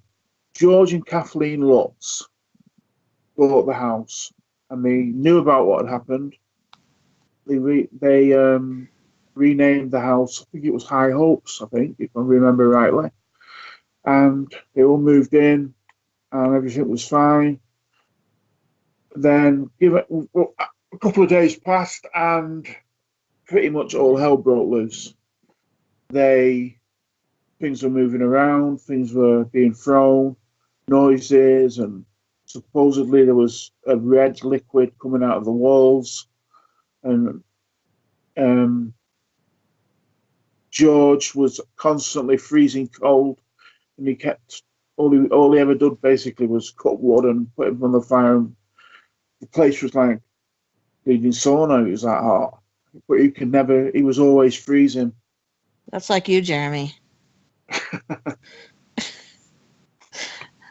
Okay, he's not going to talk to me now. So I'm just getting a drink. Go ahead. Right. There have been loads and loads of different versions of what happened. They were there for 28 days. The first version, or the first thing that people said, was that they were short on money, and once they'd moved in, they realised they couldn't afford the mortgage. Well, they only stayed for 28 days, so the mortgage wouldn't have even kicked in. Right. So it wouldn't have. They wouldn't have even had to make one payment on the house. Mm-hmm. The other the other reason is that they thought that they could make money by, obviously they knew what had happened to the DeFeo family, and they were going to try and make some money from their story. They were on TV a lot, being interviewed on the radio, being interviewed, and through the years they've been on TV. And the children now who are grown have been on TV and have done interviews, and they didn't make any money from the house. Maybe $1,000, $2,000, $3,000 or something, but nothing that the amounts that people thought that they could make. They have always stuck by their story. They have always said that what happened to them was the truth. The lady who's, let me see what the lady was called again, Kathleen, she lost loads and loads of weight and became really, really, really, really poorly. And this all happened in such a short time that in the end they had to move house. They did get a priest, like on the film, to come and bless the house. In the film, there is a bit where there's loads and loads of flies on the window, and the priest hears a voice say, "Get out." That supposedly didn't happen. What really did happen, or what the reports say, is that the priest went upstairs, and I think it was one of the back bedrooms. He felt really, really uncomfortable in there, and he got a really, really bad feeling. He went downstairs and spoke to them and said, "Is anybody going to be sleeping in that room?" And they said, "No, it's just going to be like a sewing room and a storeroom." And the priest said, "Good, don't let anybody sleep in that room." And they asked why. He just said, "Look, I just don't let anyone sleep in that room." So, going back to the DeFeo family,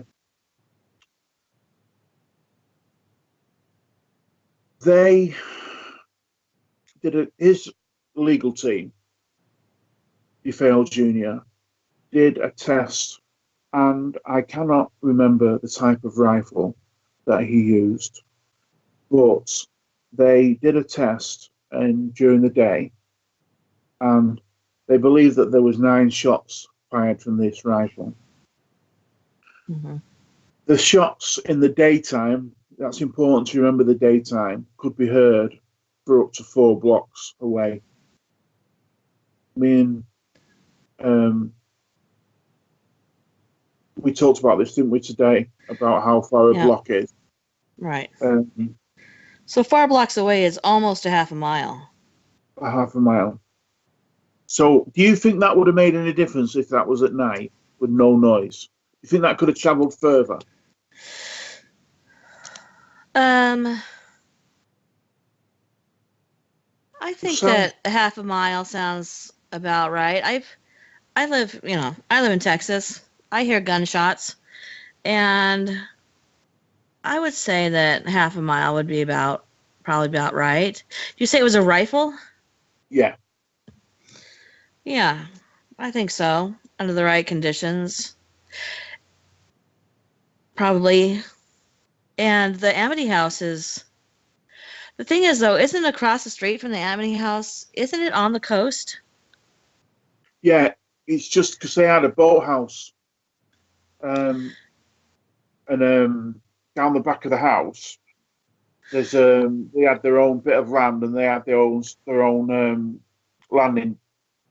I wonder if that would have affected the noise. And it was one of these rifles where you have to, it wasn't an automatic rifle. You had to load it, pull it back and cock it. So it made a noise. That makes a noise. And he shot his sisters and his mum and his dad. And he believed I think the problem is he's changed his story so many times. Nobody really knows where he's up to with it all. Now, did he shoot Dawn as well? Well, this is the bit that I was going to come on to next. What people believe? Right. The DEA is Drug Enforcement. What's Agency. the DEA? Agent, Drug right. Enforcement Agency, yeah. Drug Enforcement, right. They were watching the house. They have gone on record saying they were watching the house at approximately 3 o'clock in the morning. Now, they believe that the shootings happened around 3 o'clock. Okay. She left the house with a rifle, and she walked down towards the dock and threw the rifle into the water so it couldn't be found. It was found at a later date. But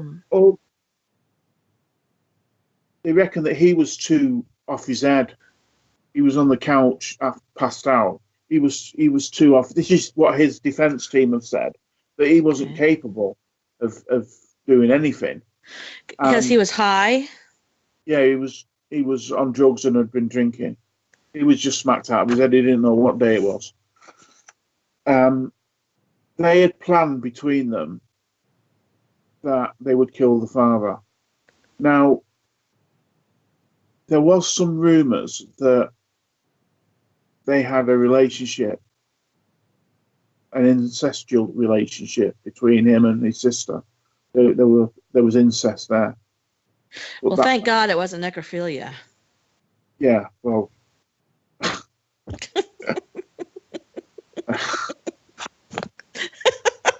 I don't know what I'm going to do anymore.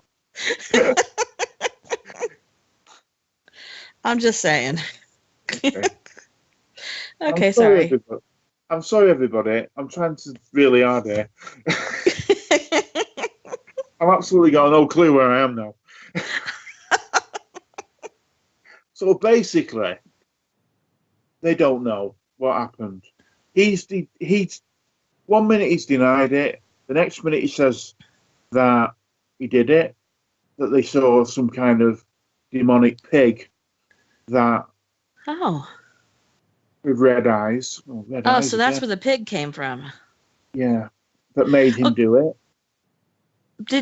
But was Dawn shot? Yes. Okay. Right. Was she was shot and killed? They were all killed. I'm sorry. Okay, but then how is it possible that Dawn walked out with a gun? This is what I meant when I said about the beginning bit. Okay. Nothing makes sense. And what even when they tested the sound of the gun.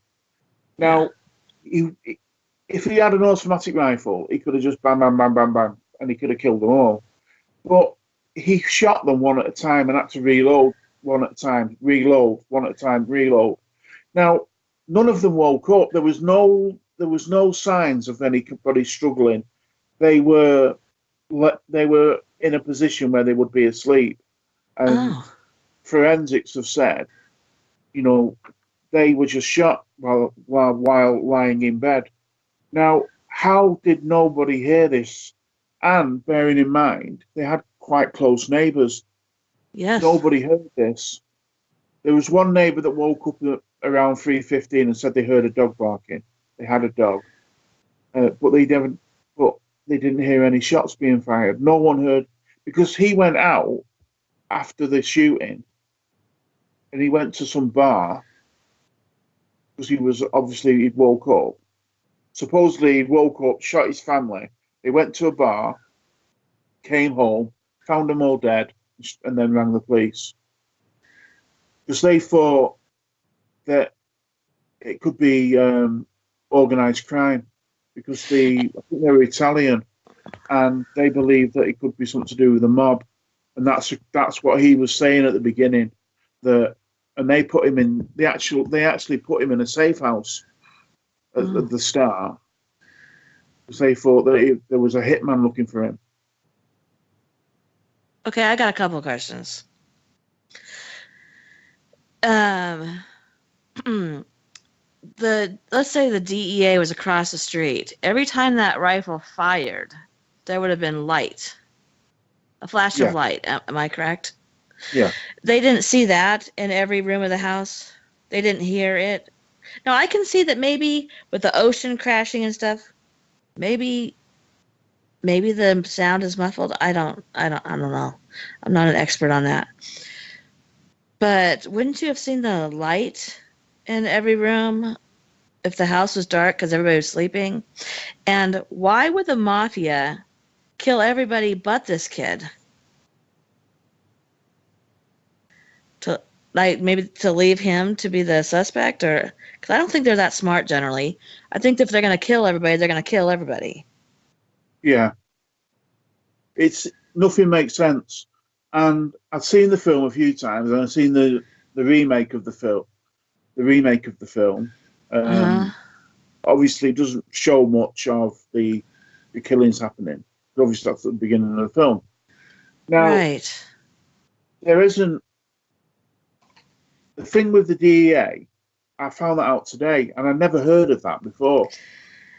Hey, Rob, I'm supposed to ask you, do you know what caliber the rifle was?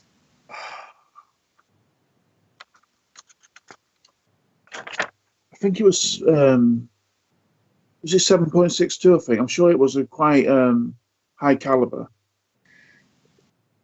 7.62 or so. How do you spell their last name? My last name. No, theirs. Their last name. Who are we talking about? The family that lived there. How do you? Is it Defoe. Defoe? DEFEO.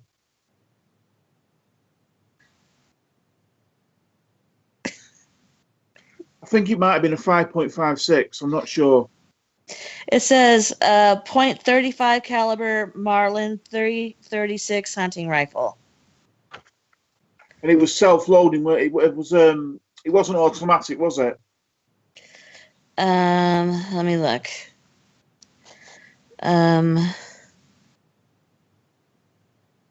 Let's see. I'm sorry.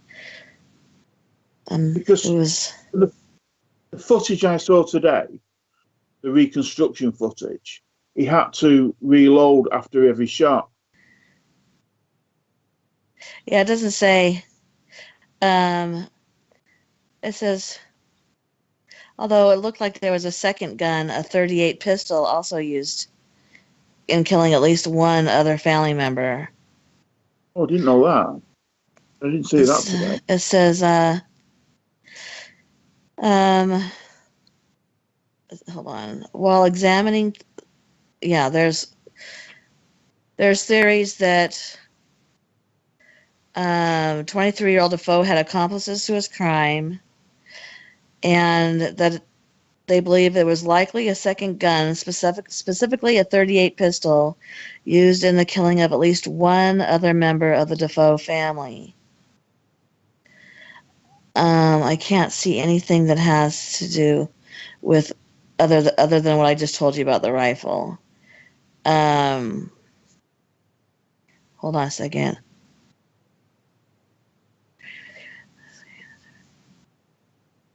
Yeah, I don't know, but so what? I don't know what kind of a rifle it is that I just told you about.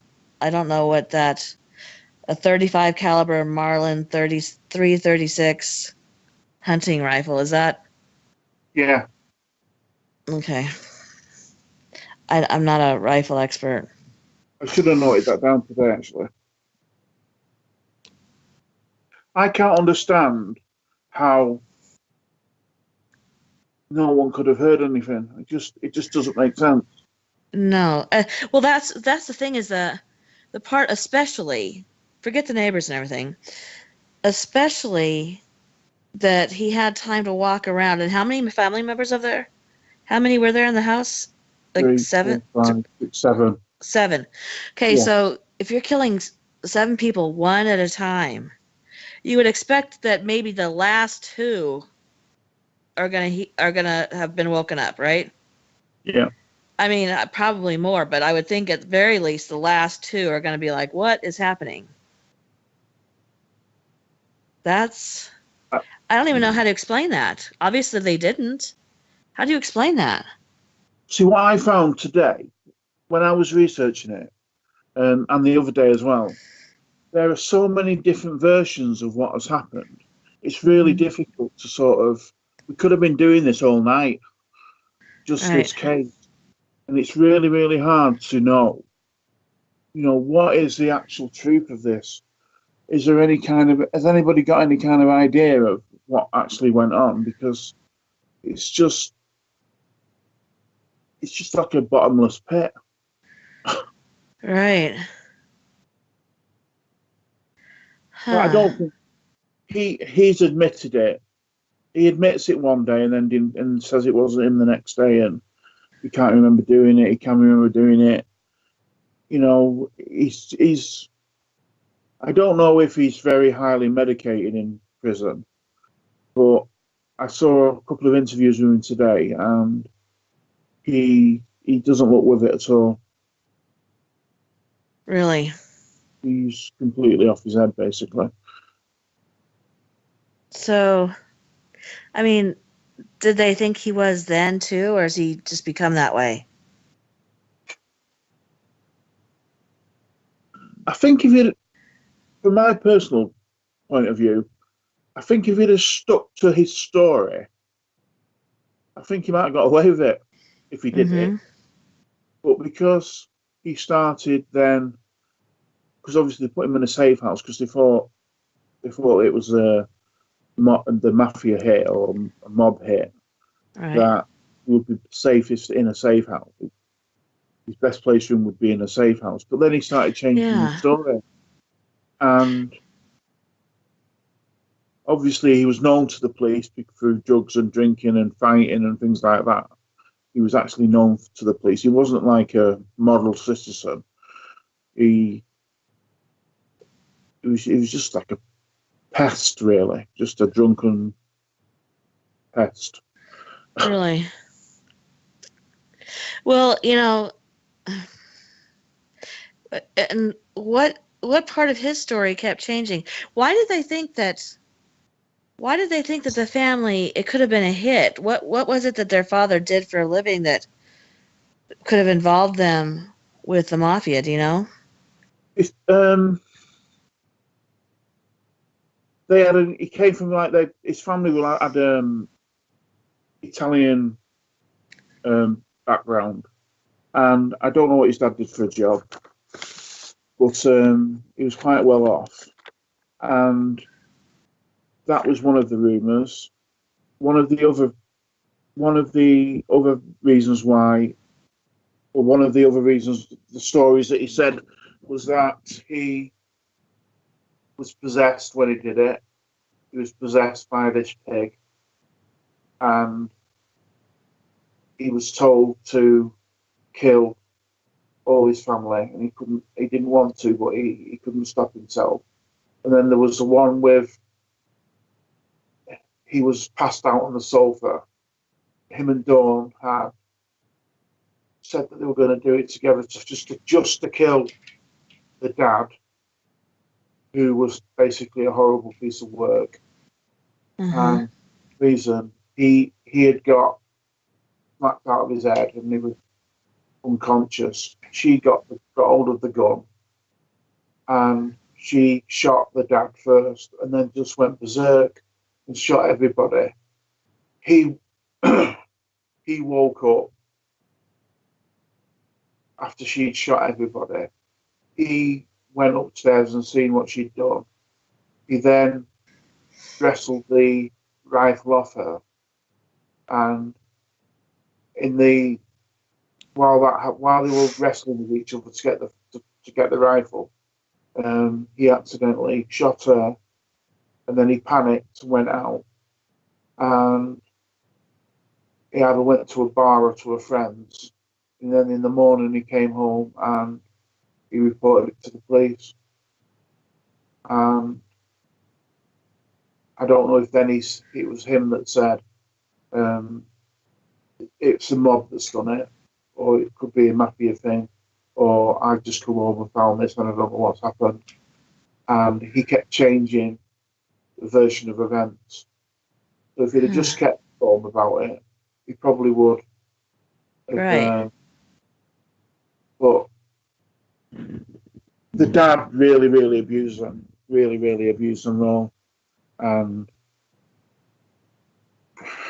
abused the mum, and abused. We know what that's like. So Yeah. I'm not making excuses for him. I mean, obviously, but he did come from a difficult background. But I just wonder who the DEA actually saw putting the gun into the water. Well, they say it was Dawn. I couldn't understand this today. That Because doesn't I've make never heard of sense. it. It doesn't Maybe, make sense. though. Okay, here you go. I'm solving this case for us. Maybe she used the rifle. He used the, whatever I said, what else was the other one? The 38. And she left with the, maybe she had the rifle. Maybe she killed everybody. He had a 38. She left, dumped the rifle, and when she got back, he killed her with the 38. And maybe she's the one victim that was shot with the 38. Ta-da! Could Maya have a look at the DeFeo family and the DEA, put it in a search engine like Google or something, and see if it comes up with anything? And it might come up with the article that I read today. I can't do it because I'm using my phone now to talk to you, but it would be interesting if someone could just have a quick look. I'm going to try and look too. Oh, yeah, you can. Okay, let me see if I can find up something.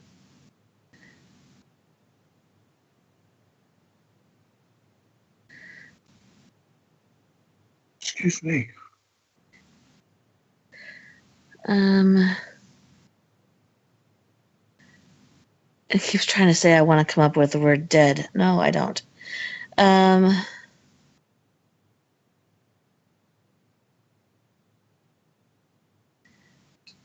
trying to see if there's anything.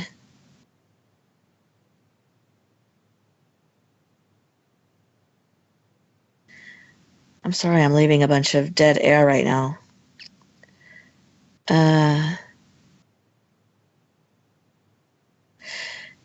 So DeFeo claimed that his sister Dawn killed their father and then their distraught mother, who apparently wasn't distraught if she was in a sleeping position.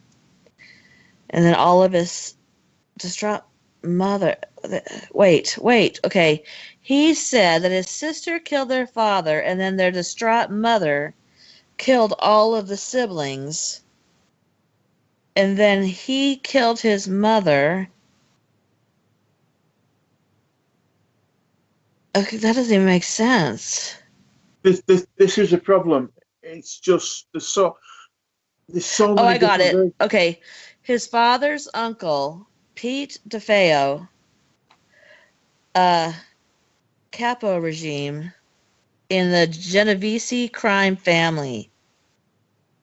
So his father's uncle was in the Genovese, I think is how it's pronounced, crime family. So that is what they thought maybe would be the link.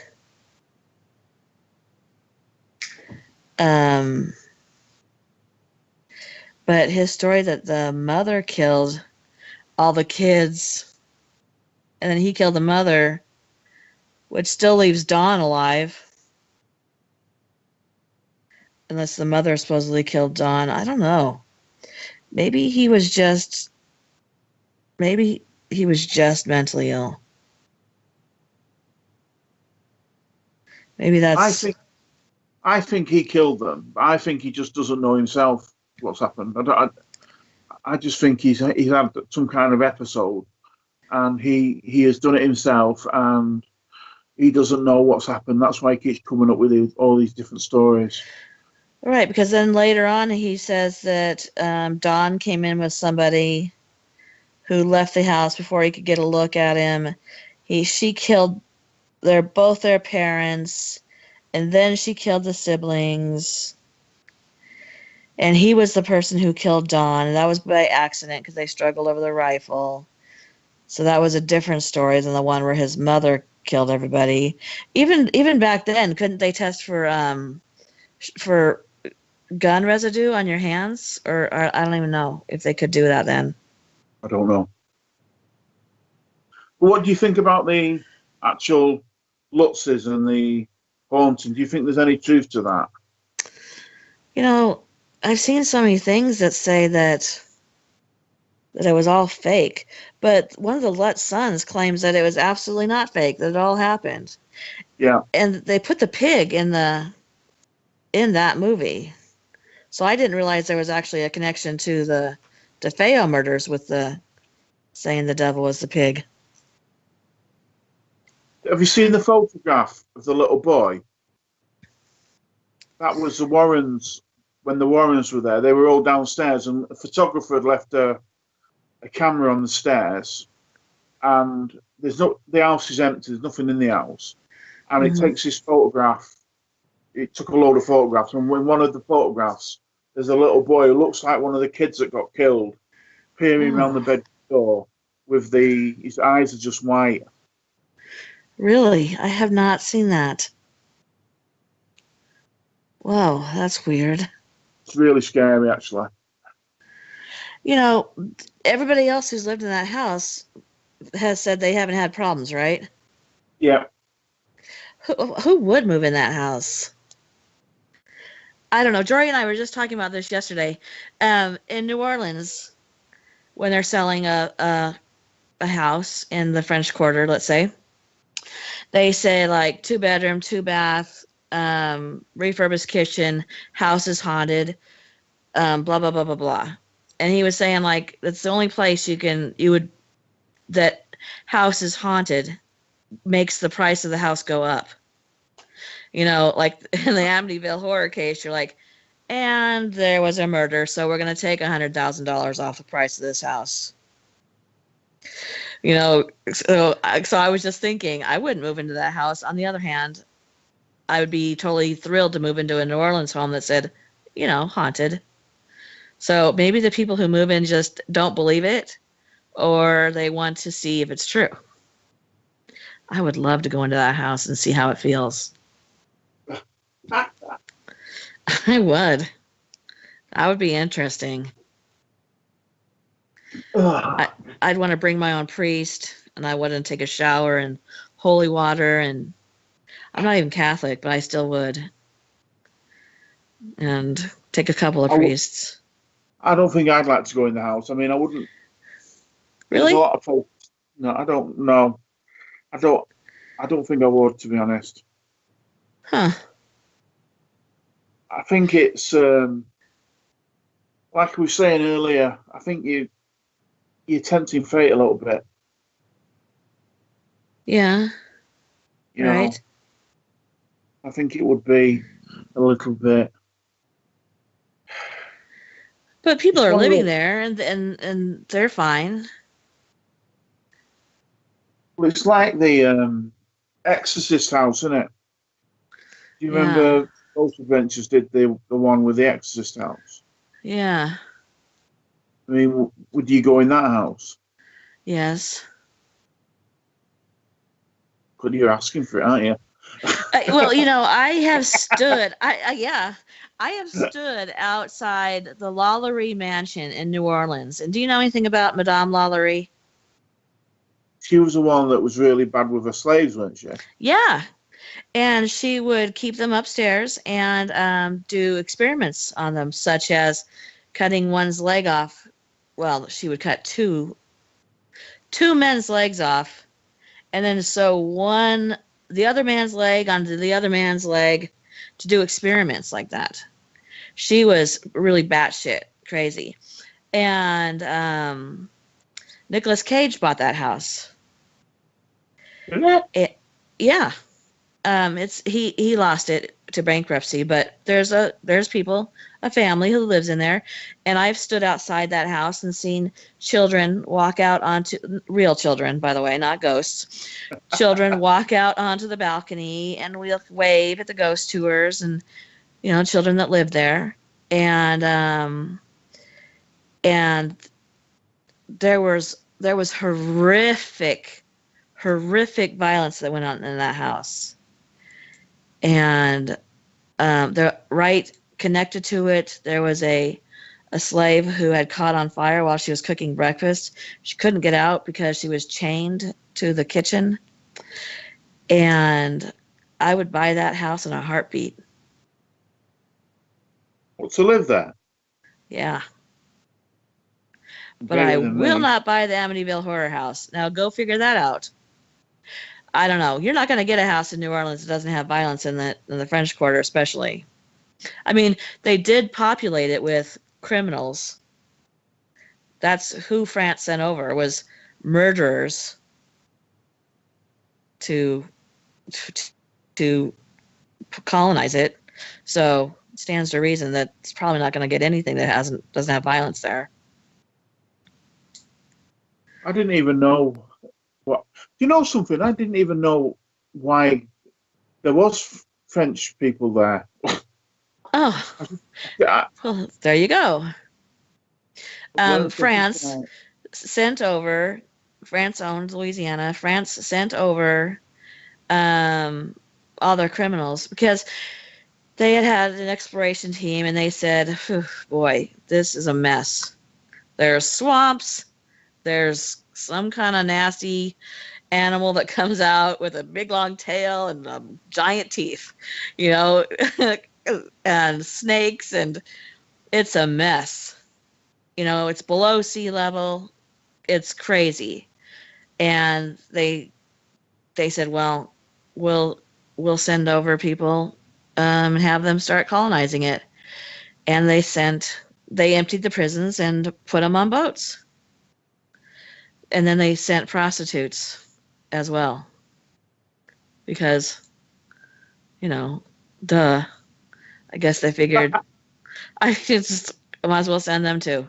So, yeah, so it was colonized with the French violent criminals.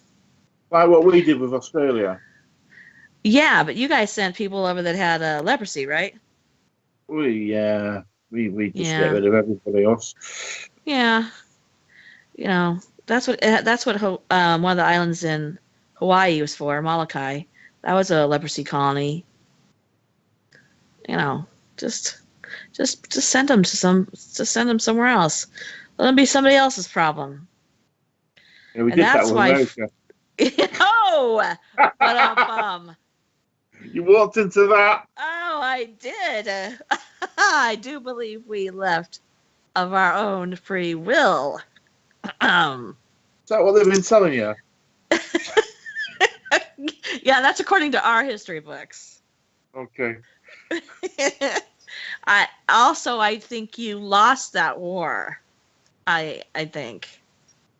Yeah. Okay.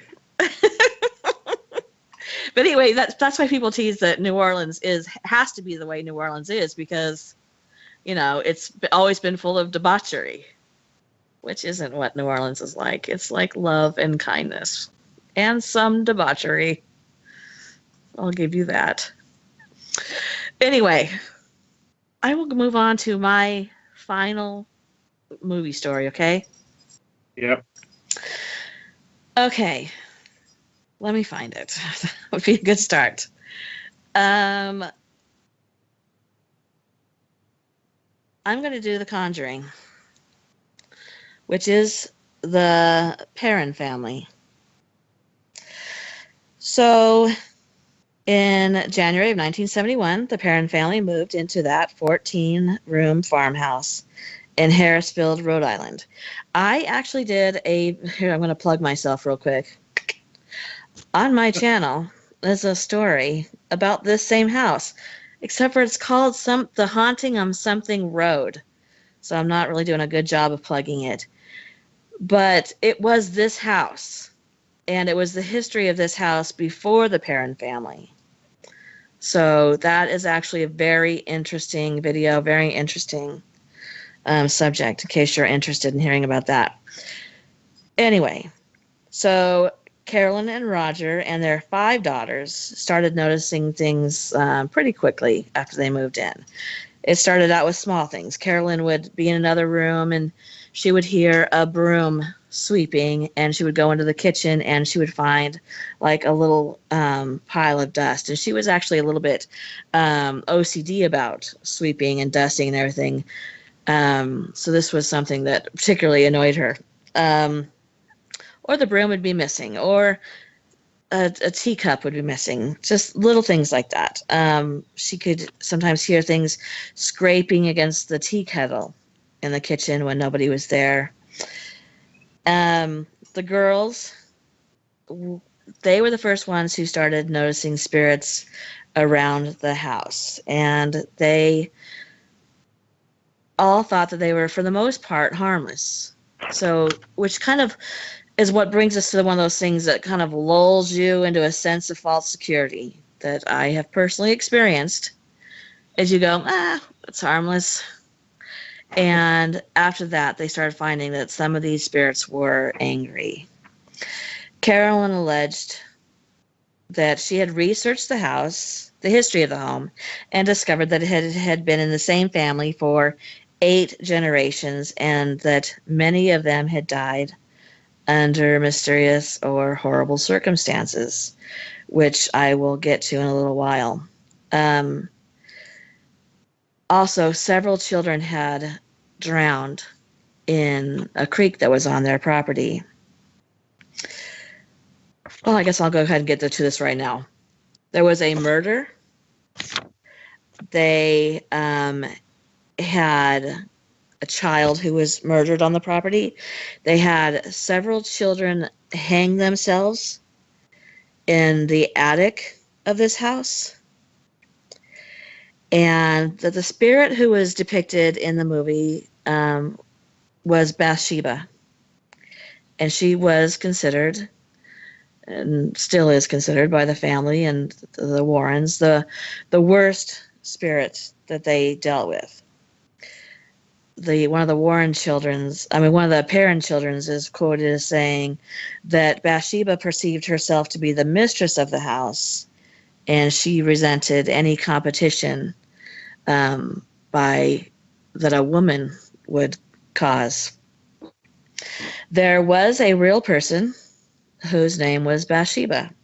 So we're going to talk about Bathsheba a little bit, because it was Bathsheba who was responsible, according to the Warrens and the Perrin family, for the events that happened in the house. Her name was Bathsheba Sherman.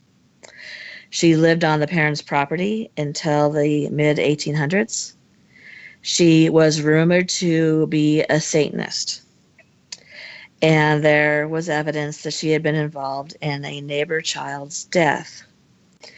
There was no trial for that.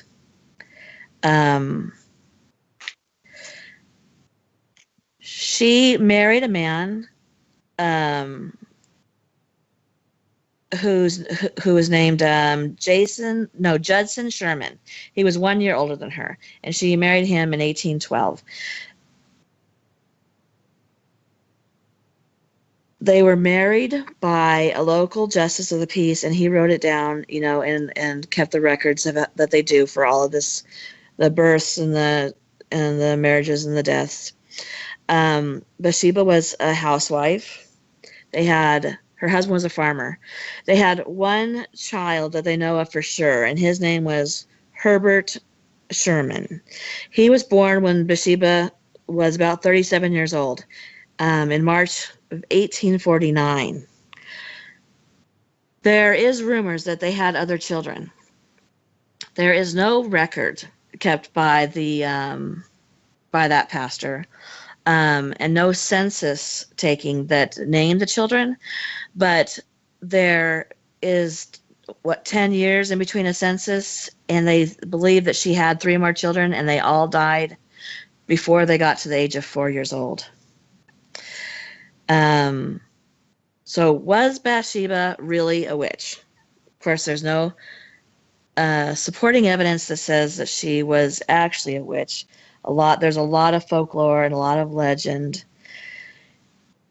She did kill a child who was in her care, and when the baby was examined, they determined that what the child had been killed by was a large sewing needle that had been impaled into the back of this baby's skull.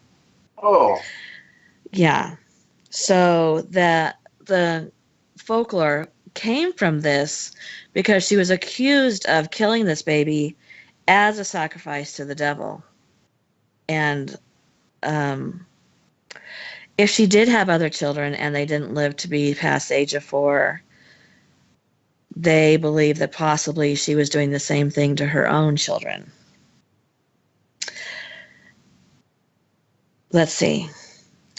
Now, the way they came to believe that it was Bathsheba who was haunting the Perrin family was that Carolyn Perrin, the mother, she told Ed and Lorraine Ed and Lorraine Warren, I don't know where that came from, that a couple of years before they had called her onto the case, she had been sleeping on the couch. And she felt a very sharp pain in her leg. She jumped up, and there was blood just pouring out of her legs. And there's one of her daughters, Andrea Perrin, who witnessed this happened, and they saw that there was a perfect circle stabbed into her leg, like what a large sewing needle would look like, what that wound would look like if it had been used. So when she told Ed and Lorraine that that's what had happened to her, they started an investigation on who had lived there, what had happened on this property, and had found the story of Bathsheba, who was accused of killing a baby with a knitting needle. So that's how they came to the conclusion that this most malevolent entity was Bathsheba, and that they believed that she brought a demonic presence into this house. According to one of the Perrin children, Andrea, the family experienced other spirits as well. They would smell rotting and decaying flesh. Their beds would rise up off the floor. She said that when her father would go into the basement, that it was freezing cold, that there was like a presence behind him, that he said he could smell, and it smelled of rotting flesh, and he tried to never go down into the basement. But their heating would fail quite often and force him to go down there, and then he would experience these things. The family lived in this house for 10 years. During this time, the Warrens made a lot of trips out there.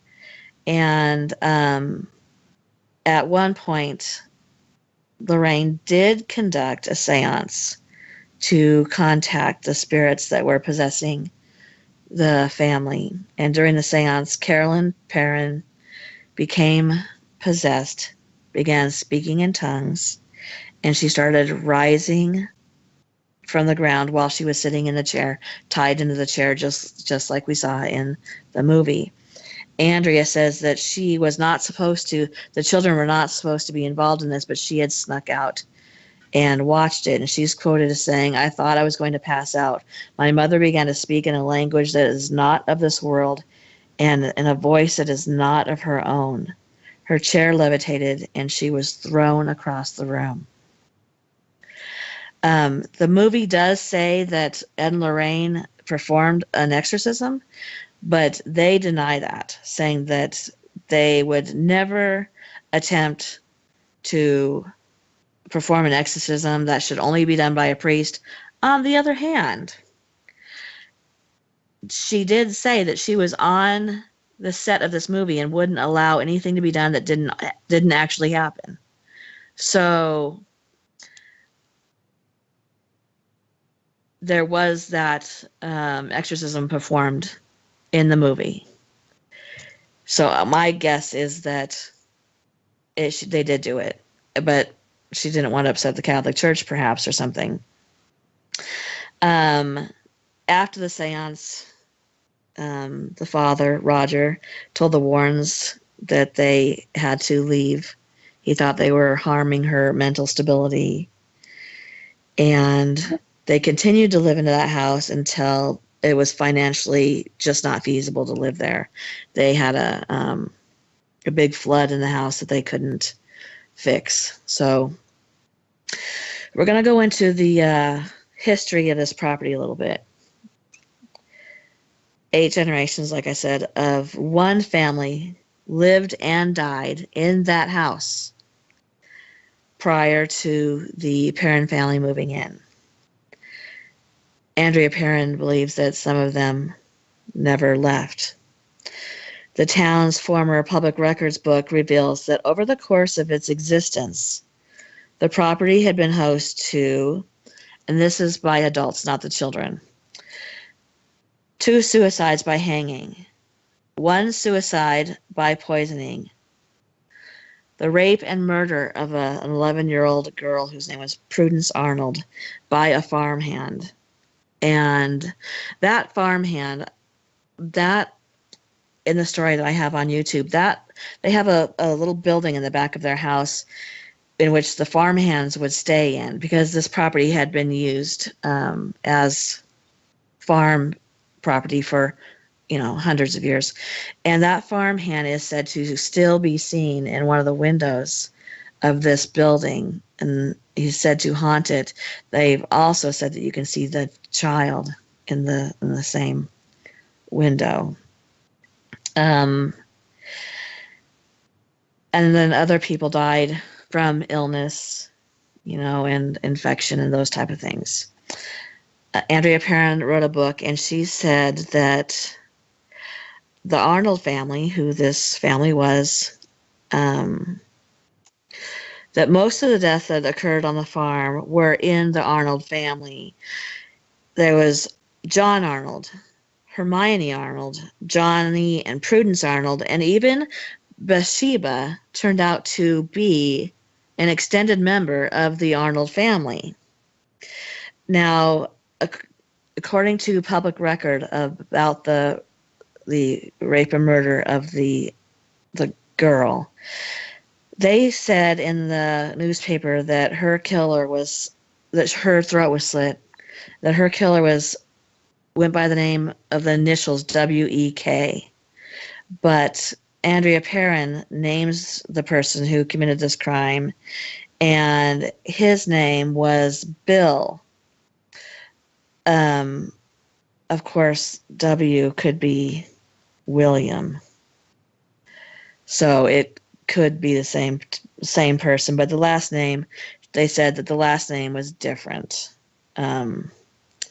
But William and Bill, as we know, are the same name. So there have been people who've moved into the farmhouse since then, and everyone who's lived there has experienced some type of poltergeist activity. Some have left screaming and running for their lives. One man who moved in right after them and began immediately to restore the house, left it screaming. He left his car there. He left his tools there. He left everything he owned and brought with him his clothing. He never went back. He had somebody else go back and get his stuff, because something had terrified him so badly that he won't even talk about it. And the adjacent landowners bought it, but they never moved into it. They left it vacant for a long, long time. The current owner, her name is Norma Sutcliffe, and she said that her and her husband Jerry have experienced things in the house, not anything close to what the Perrin family or the man who ran out screaming has experienced, but they have doors banging and knocking on the walls, and they hear people talking in the other room. But then she's quoted as saying that she looks at things from a scientific standpoint, and she has never jumped to the conclusion that any of these things are anything different than what happens in a normal home. I do people in normal homes hear voices in their rooms? I don't feel like that's a normal home experience. No. Or knocking on your walls. So I don't. But she has so many people coming to her house to see this house after The Conjuring came out that she wrote a book debunking the history of the house and what the parents said, which you can't you can't debunk what the parents said. You weren't there. So I think she just doesn't want people coming there. And which is understandable because people would come at night to do like ghost hunting and things. You don't want strangers on your property at night. That would be scary in itself. So I think that you'd have a hard time getting her to, really talk about anything else that was really scary that happened on that property. But there was an article that was talking about how long the Conjuring movie had been in works to be a movie. And this is interesting because the Conjuring movie had been set into motion to be a movie 20 years before it was made into a movie. That Ed Warren and producer Tony DeRosa Grund had a taped interview about this house. And Tony had said to the Warrens, if this can't be made into a movie, nothing can. And they made an agreement that's on tape that said, yeah, we'll do that. Let's get together and we'll make a movie about this house. So that was very interesting, I thought. And the producer, his take on what happened in this house is that it's either black or white. You either believe that it happened, and what happened to this mother who was, in this chair and thrown across the room and had the bruising all over her body, sort of, had lost control of her own body. Either that is true or it's not. And she had severe mental issues that were not diagnosed. And he says, of course, his opinion is that it's all true. And the Warrens back up that everything that happened in the house in the movie actually happened. So, not the Chupacabra. Yes. A mental illness can't make you be thrown across the room in a chair. That's what I don't understand. The scientific explanation jargon is a little ridiculous. They can say that, like, for instance, the boy in the Exorcist, they said, oh, it was possible that he scratched those words into himself. By the way, his hands were tied behind his back. And this woman, and he had a mental illness. And that this woman flying across the room, that was a mental illness. I feel like they just completely dismiss, for scientists, they are completely dismissing a vital part of being scientific, which is fact. How did she rise up and fly across the room? Explain that to me. Don't call that mental illness. Use your scientific mind and tell me factually how that's able to happen with a mental illness. Science, it's their default, isn't it? To say mental illness. That is their default setting. Mental illness, mental illness, mental illness. Yeah, it's their fallback. It's how they explain it. Crazy. Yeah. So what do you think about that, Rob? Right. I really enjoyed the film, and I watched quite a lot and read quite a lot about the what really happened, and I think I believe it was real. Mm-hmm. I wouldn't be staying in that house for anything. No, I wouldn't stay in that house either. No. I can't imagine anybody. No, I can't imagine that. I think you're right on that it is just kind of asking for trouble. Yeah. But I've seen a few interviews with the kids now. Well, they're all grown up now, aren't Yeah, they are. they? Yeah. They don't seem the kind of people that would make things up. I know it's hard to judge people, but they don't seem. They don't seem like they're out there just to. What's the word I'm trying to find? For the sake of it. Mm-hmm. It looks like they want people to know the truth, but they're not trying to overly convince people. It's sort of, if you believe us, you believe us. Excuse me. If you don't, you don't. Yeah, that's right. Yeah, I like that about this family. Is that they don't feel like they're trying to sell us a bunch of crap. Yeah. They feel very sincere, and they don't seem money hungry. And like you said, they're like, if you don't believe us, you don't believe us. That's fine. And I like that. I like that about them. The film was very good. Have you seen the film? I did see that film. I don't know how I got talked into it, but I was really glad I did, because it reminded me of the way films used to be made. What you can't see is the scariest thing. And then to show the really quick pictures of Bathsheba. And I gave Jeremy a picture of Bathsheba to put up on the podcast. And she was actually a very lovely, well-to-do woman. She's not so lovely in the movie. But yeah, I thought the movie was great. I've watched it several times. I really liked it very much. Yeah. And I like the Conjuring 2 as well. And Maya and I had watched a documentary about it, just not long at all. Maximum 2 months before it came out. So when it came out, we thought it was the exact same thing that we were seeing on the documentary. We were both like, wait, didn't we see this already?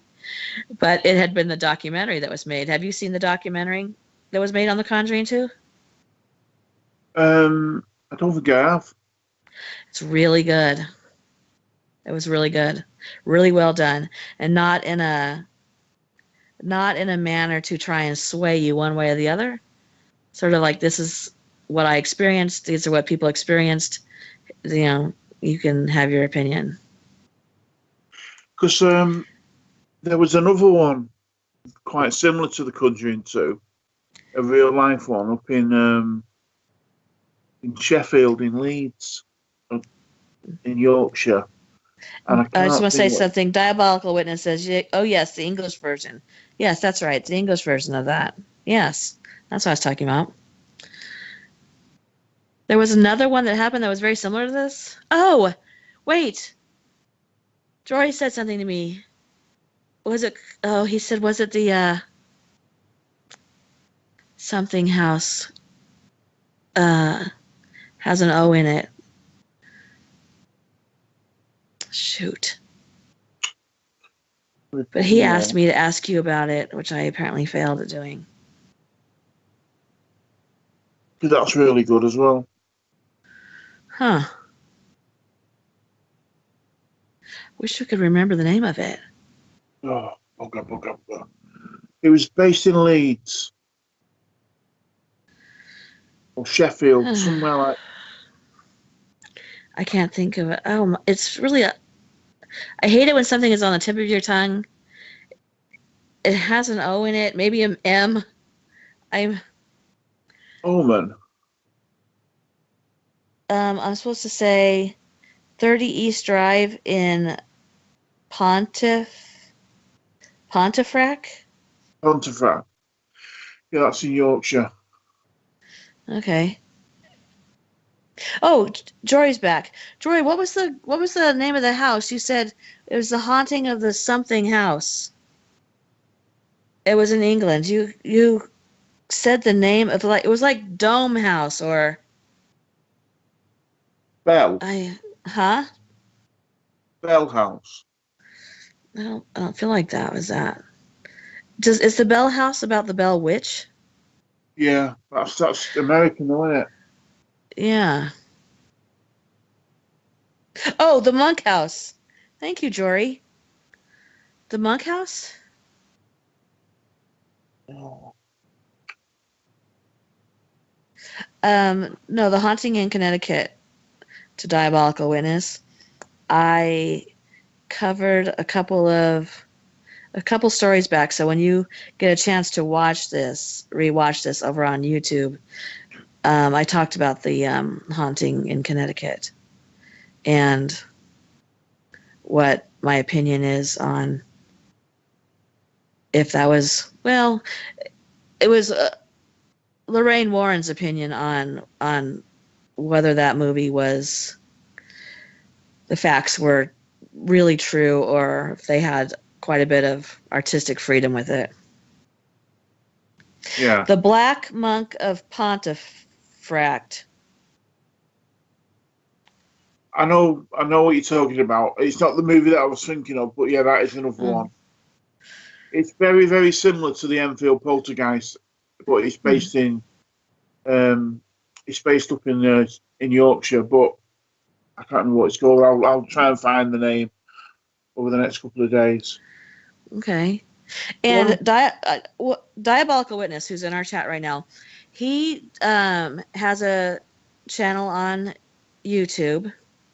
So go find it. And he talks to spirit boxes and, does investigations. And if you guys really like that stuff, you're going to love it. So find his channel and watch the stuff that he comes up with. He and I had a conversation the other day where I asked him if he's ever afraid of, what is said to him or incidences he's ever had. And it's interesting. And I think that I asked him yesterday, I think it was yesterday, I don't know, my days are together, if he would be interested in being a guest on our show sometime and talking about his experiences contacting the other side. Ooh. So I think that would be fun. Yeah. Ooh. So I think that would be fun. Brilliant. Yeah. That would be fun for us to be able to ask him questions and have him tell us about, I want to know what scared you. That's really what I want to know. What scared you? Tell me the scary stuff. And then I'll stay up all night. Do you have anything else you would like to add, Rob? I just remembered something I forgot to mention in the Amytiville haunting. Okay. Ed and Lorraine Warren, when they got involved, Lorraine was supposed to have said it's the most horrible and haunted and dark feeling she's ever had for anywhere that she's ever been into. So, I mean, they seem like the kind of people that don't scare very easily. Yeah, right. And for it to say that, I think that would be a bit scary. Yeah. I wonder if that is a land thing.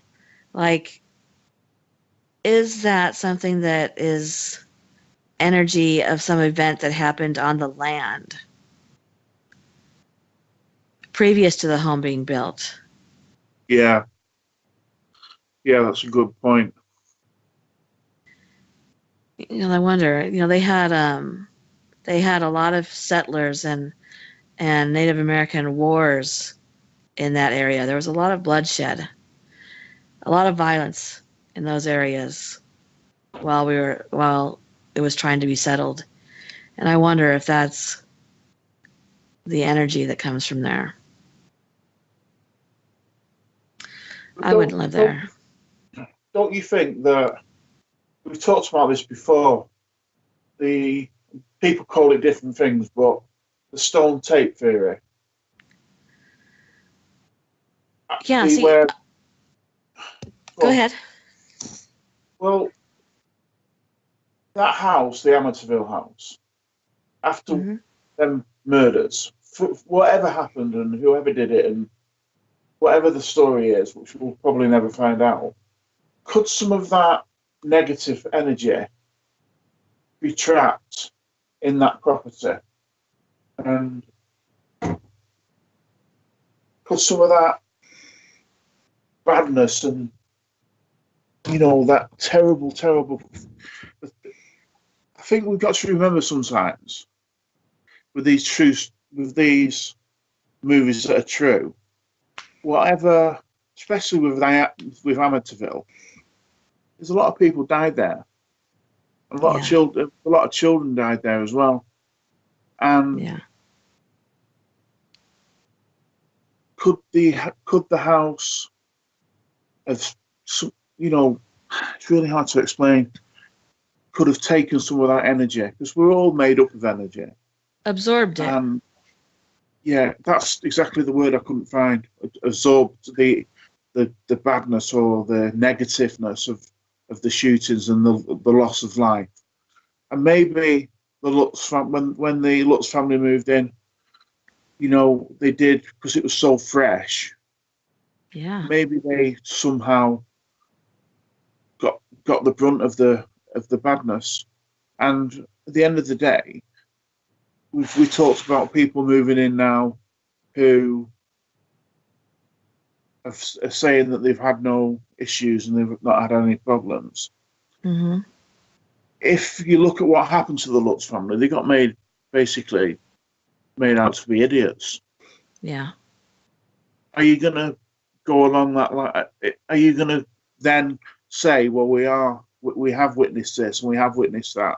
You know, as long as it's right.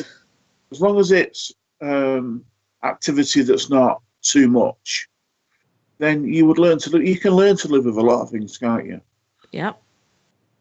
Maybe, you know, maybe it's not as cut and dry and all over as people tend to think. Right. But, you know, a lot. For whatever the dad had done and however bad he was, you know, them children didn't deserve to die, and the wife didn't deserve to die. And, you know, I think sometimes you forget that, don't you, when they make these films and they make these movies that be really, really good. But, right. That they actually made money off of the death of the horrific death of these children. It is, yeah. Yeah. Yeah. Yeah. And I could see why anybody who lived there after the Lutzes would be reluctant to feel like they were on the coattails of the Lutzes, because they were made out to be liars and cheats. So maybe you just say, yeah, nothing ever happens. And, you know, several of these stories have brought to mind for me that lots of people live with shadow figures and things happening that we brush off and we ignore. And several of these cases have been that. Even the entity case, it happened so often we ignored it. And then it amps up like that. Is that a case of what has happened? That there's a communication of some sort happening, and we get used to it and we brush it off. And does that cause some sort of energy that's provoked by that? And so should we take it more seriously?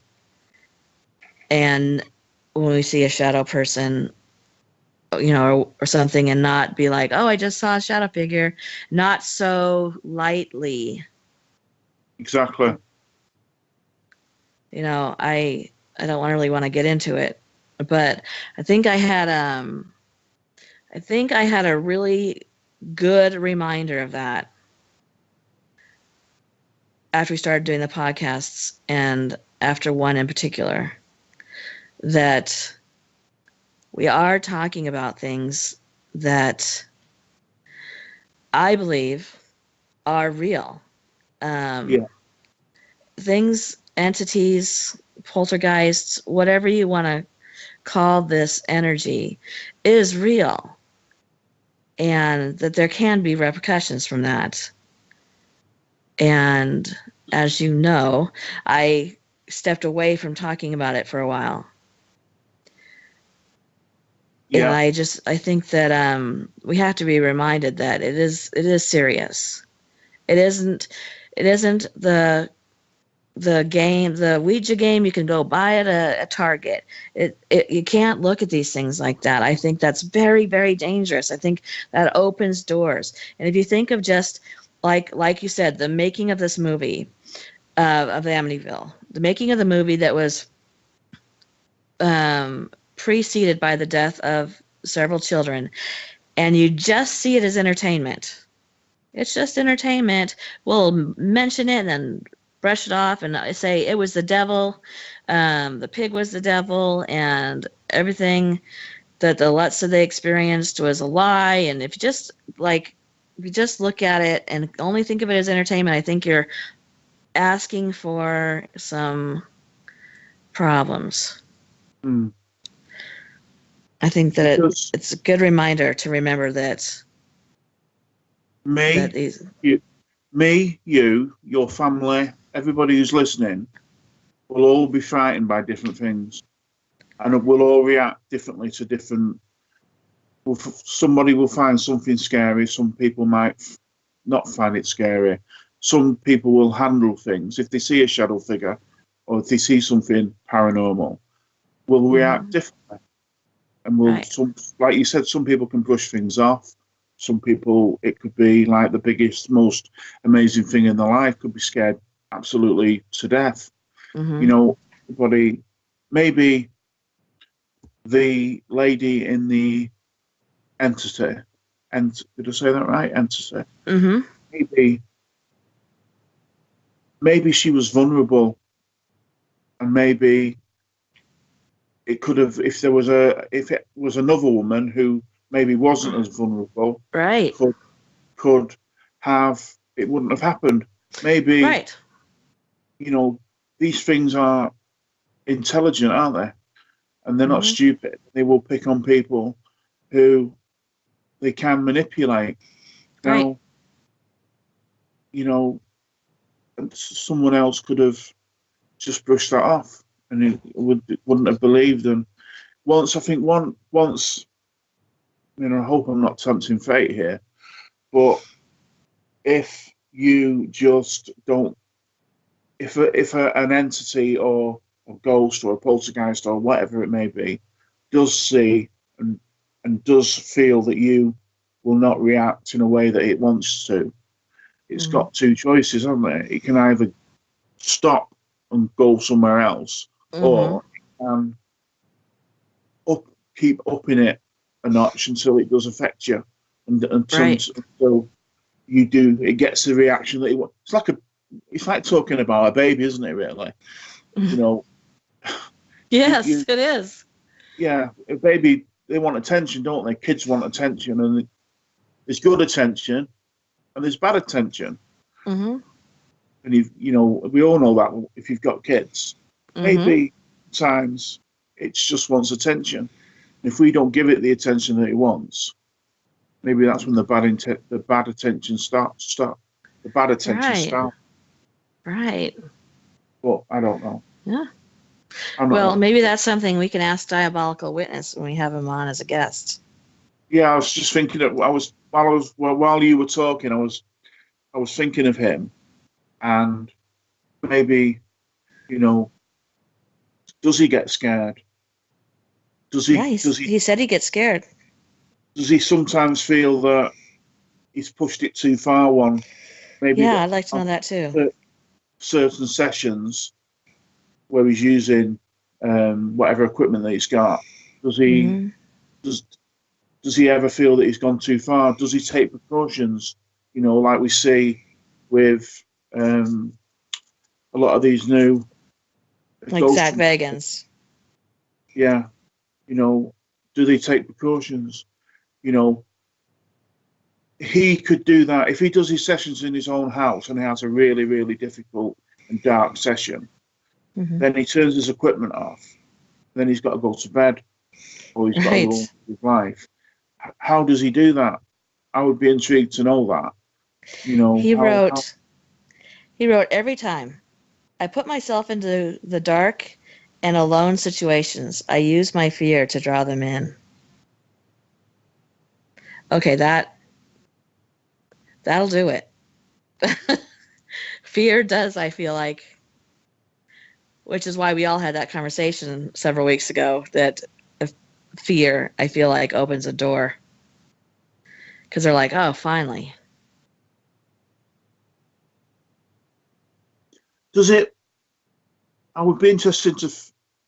Does it make sense what I've just said to him? Yeah. Does he? Does it make Oh, sense to him, or does he? Does he think I'm just talking rubbish? I'll wait for him to reply.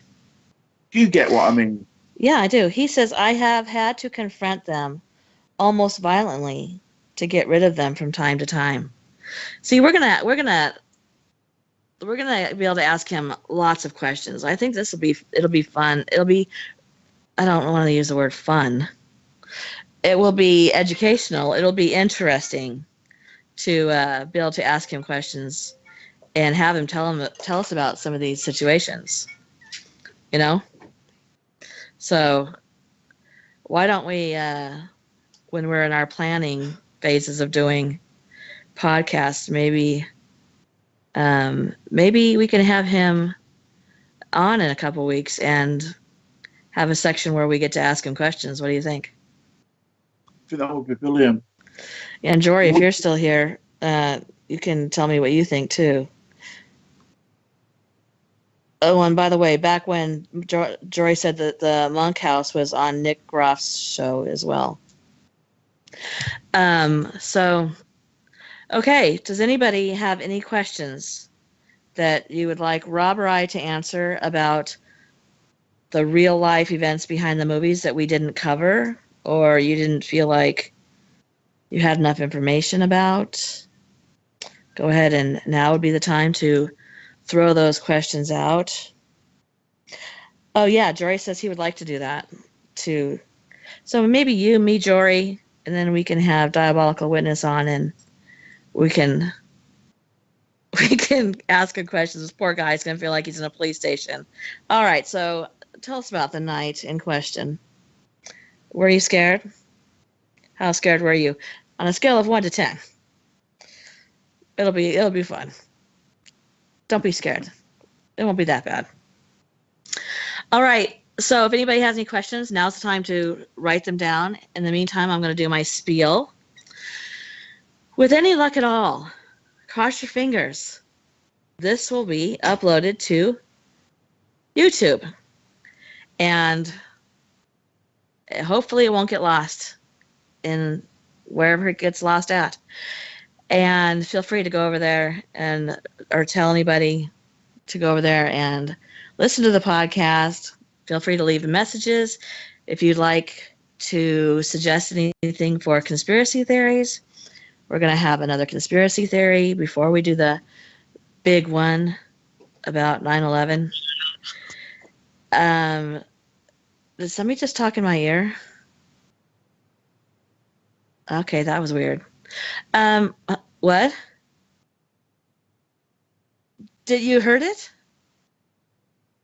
It was like a woman's voice, wasn't it? Yeah, like a speakerphone kind of thing. All right. Was that you, Rob? No, I'm just sat quietly listening. Did you hear it, Rob? No, I didn't hear it. Okay. Anyway, Here here we go. See? Oh, Jory said he heard it too. Okay. Well, it sounded like you're an idiot. Like a voice going. It was really weird. Sorry about that. I'm going to move now. Maya and Jeremy, I'm coming over to stay with you tonight. So I have a Patreon. If that is not mandatory, clearly my content is free. If you do go to Patreon, that would be awesome. I would appreciate that. I, of course, have not been monetized on YouTube yet, because apparently some people have been waiting to be monetized since November. So could be a minute. If I do it all. I don't know. ROBB has a Facebook page, Paranormal and Supernatural World. Maya can put the link to that. I have a Facebook page. It's Exit Light. Duh. Maya can put the link to that. When this goes up live on YouTube, if you guys would give it a thumbs up, I would appreciate that. It helps us to be recommended to other YouTube viewers. Is there anything else I've forgotten to say, Jeremy, that I usually say?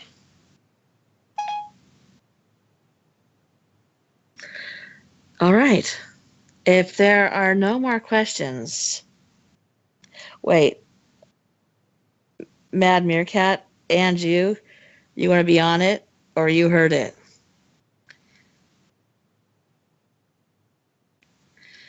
Oh, well, good. See? We're not crazy. That's good. No one's going to bed tonight. Perfect. All right, then. We will see you next week. Jory and I will be having a podcast. So the podcast will be 8 p.m. Central Time. Okay, Mad Meerkat heard it. All right. That's good. Is Diabolical Witness, do you want to tell us what it was? What it said? Rachel. Is that what you think it heard? You heard it say? It was Rachel? It said Rachel?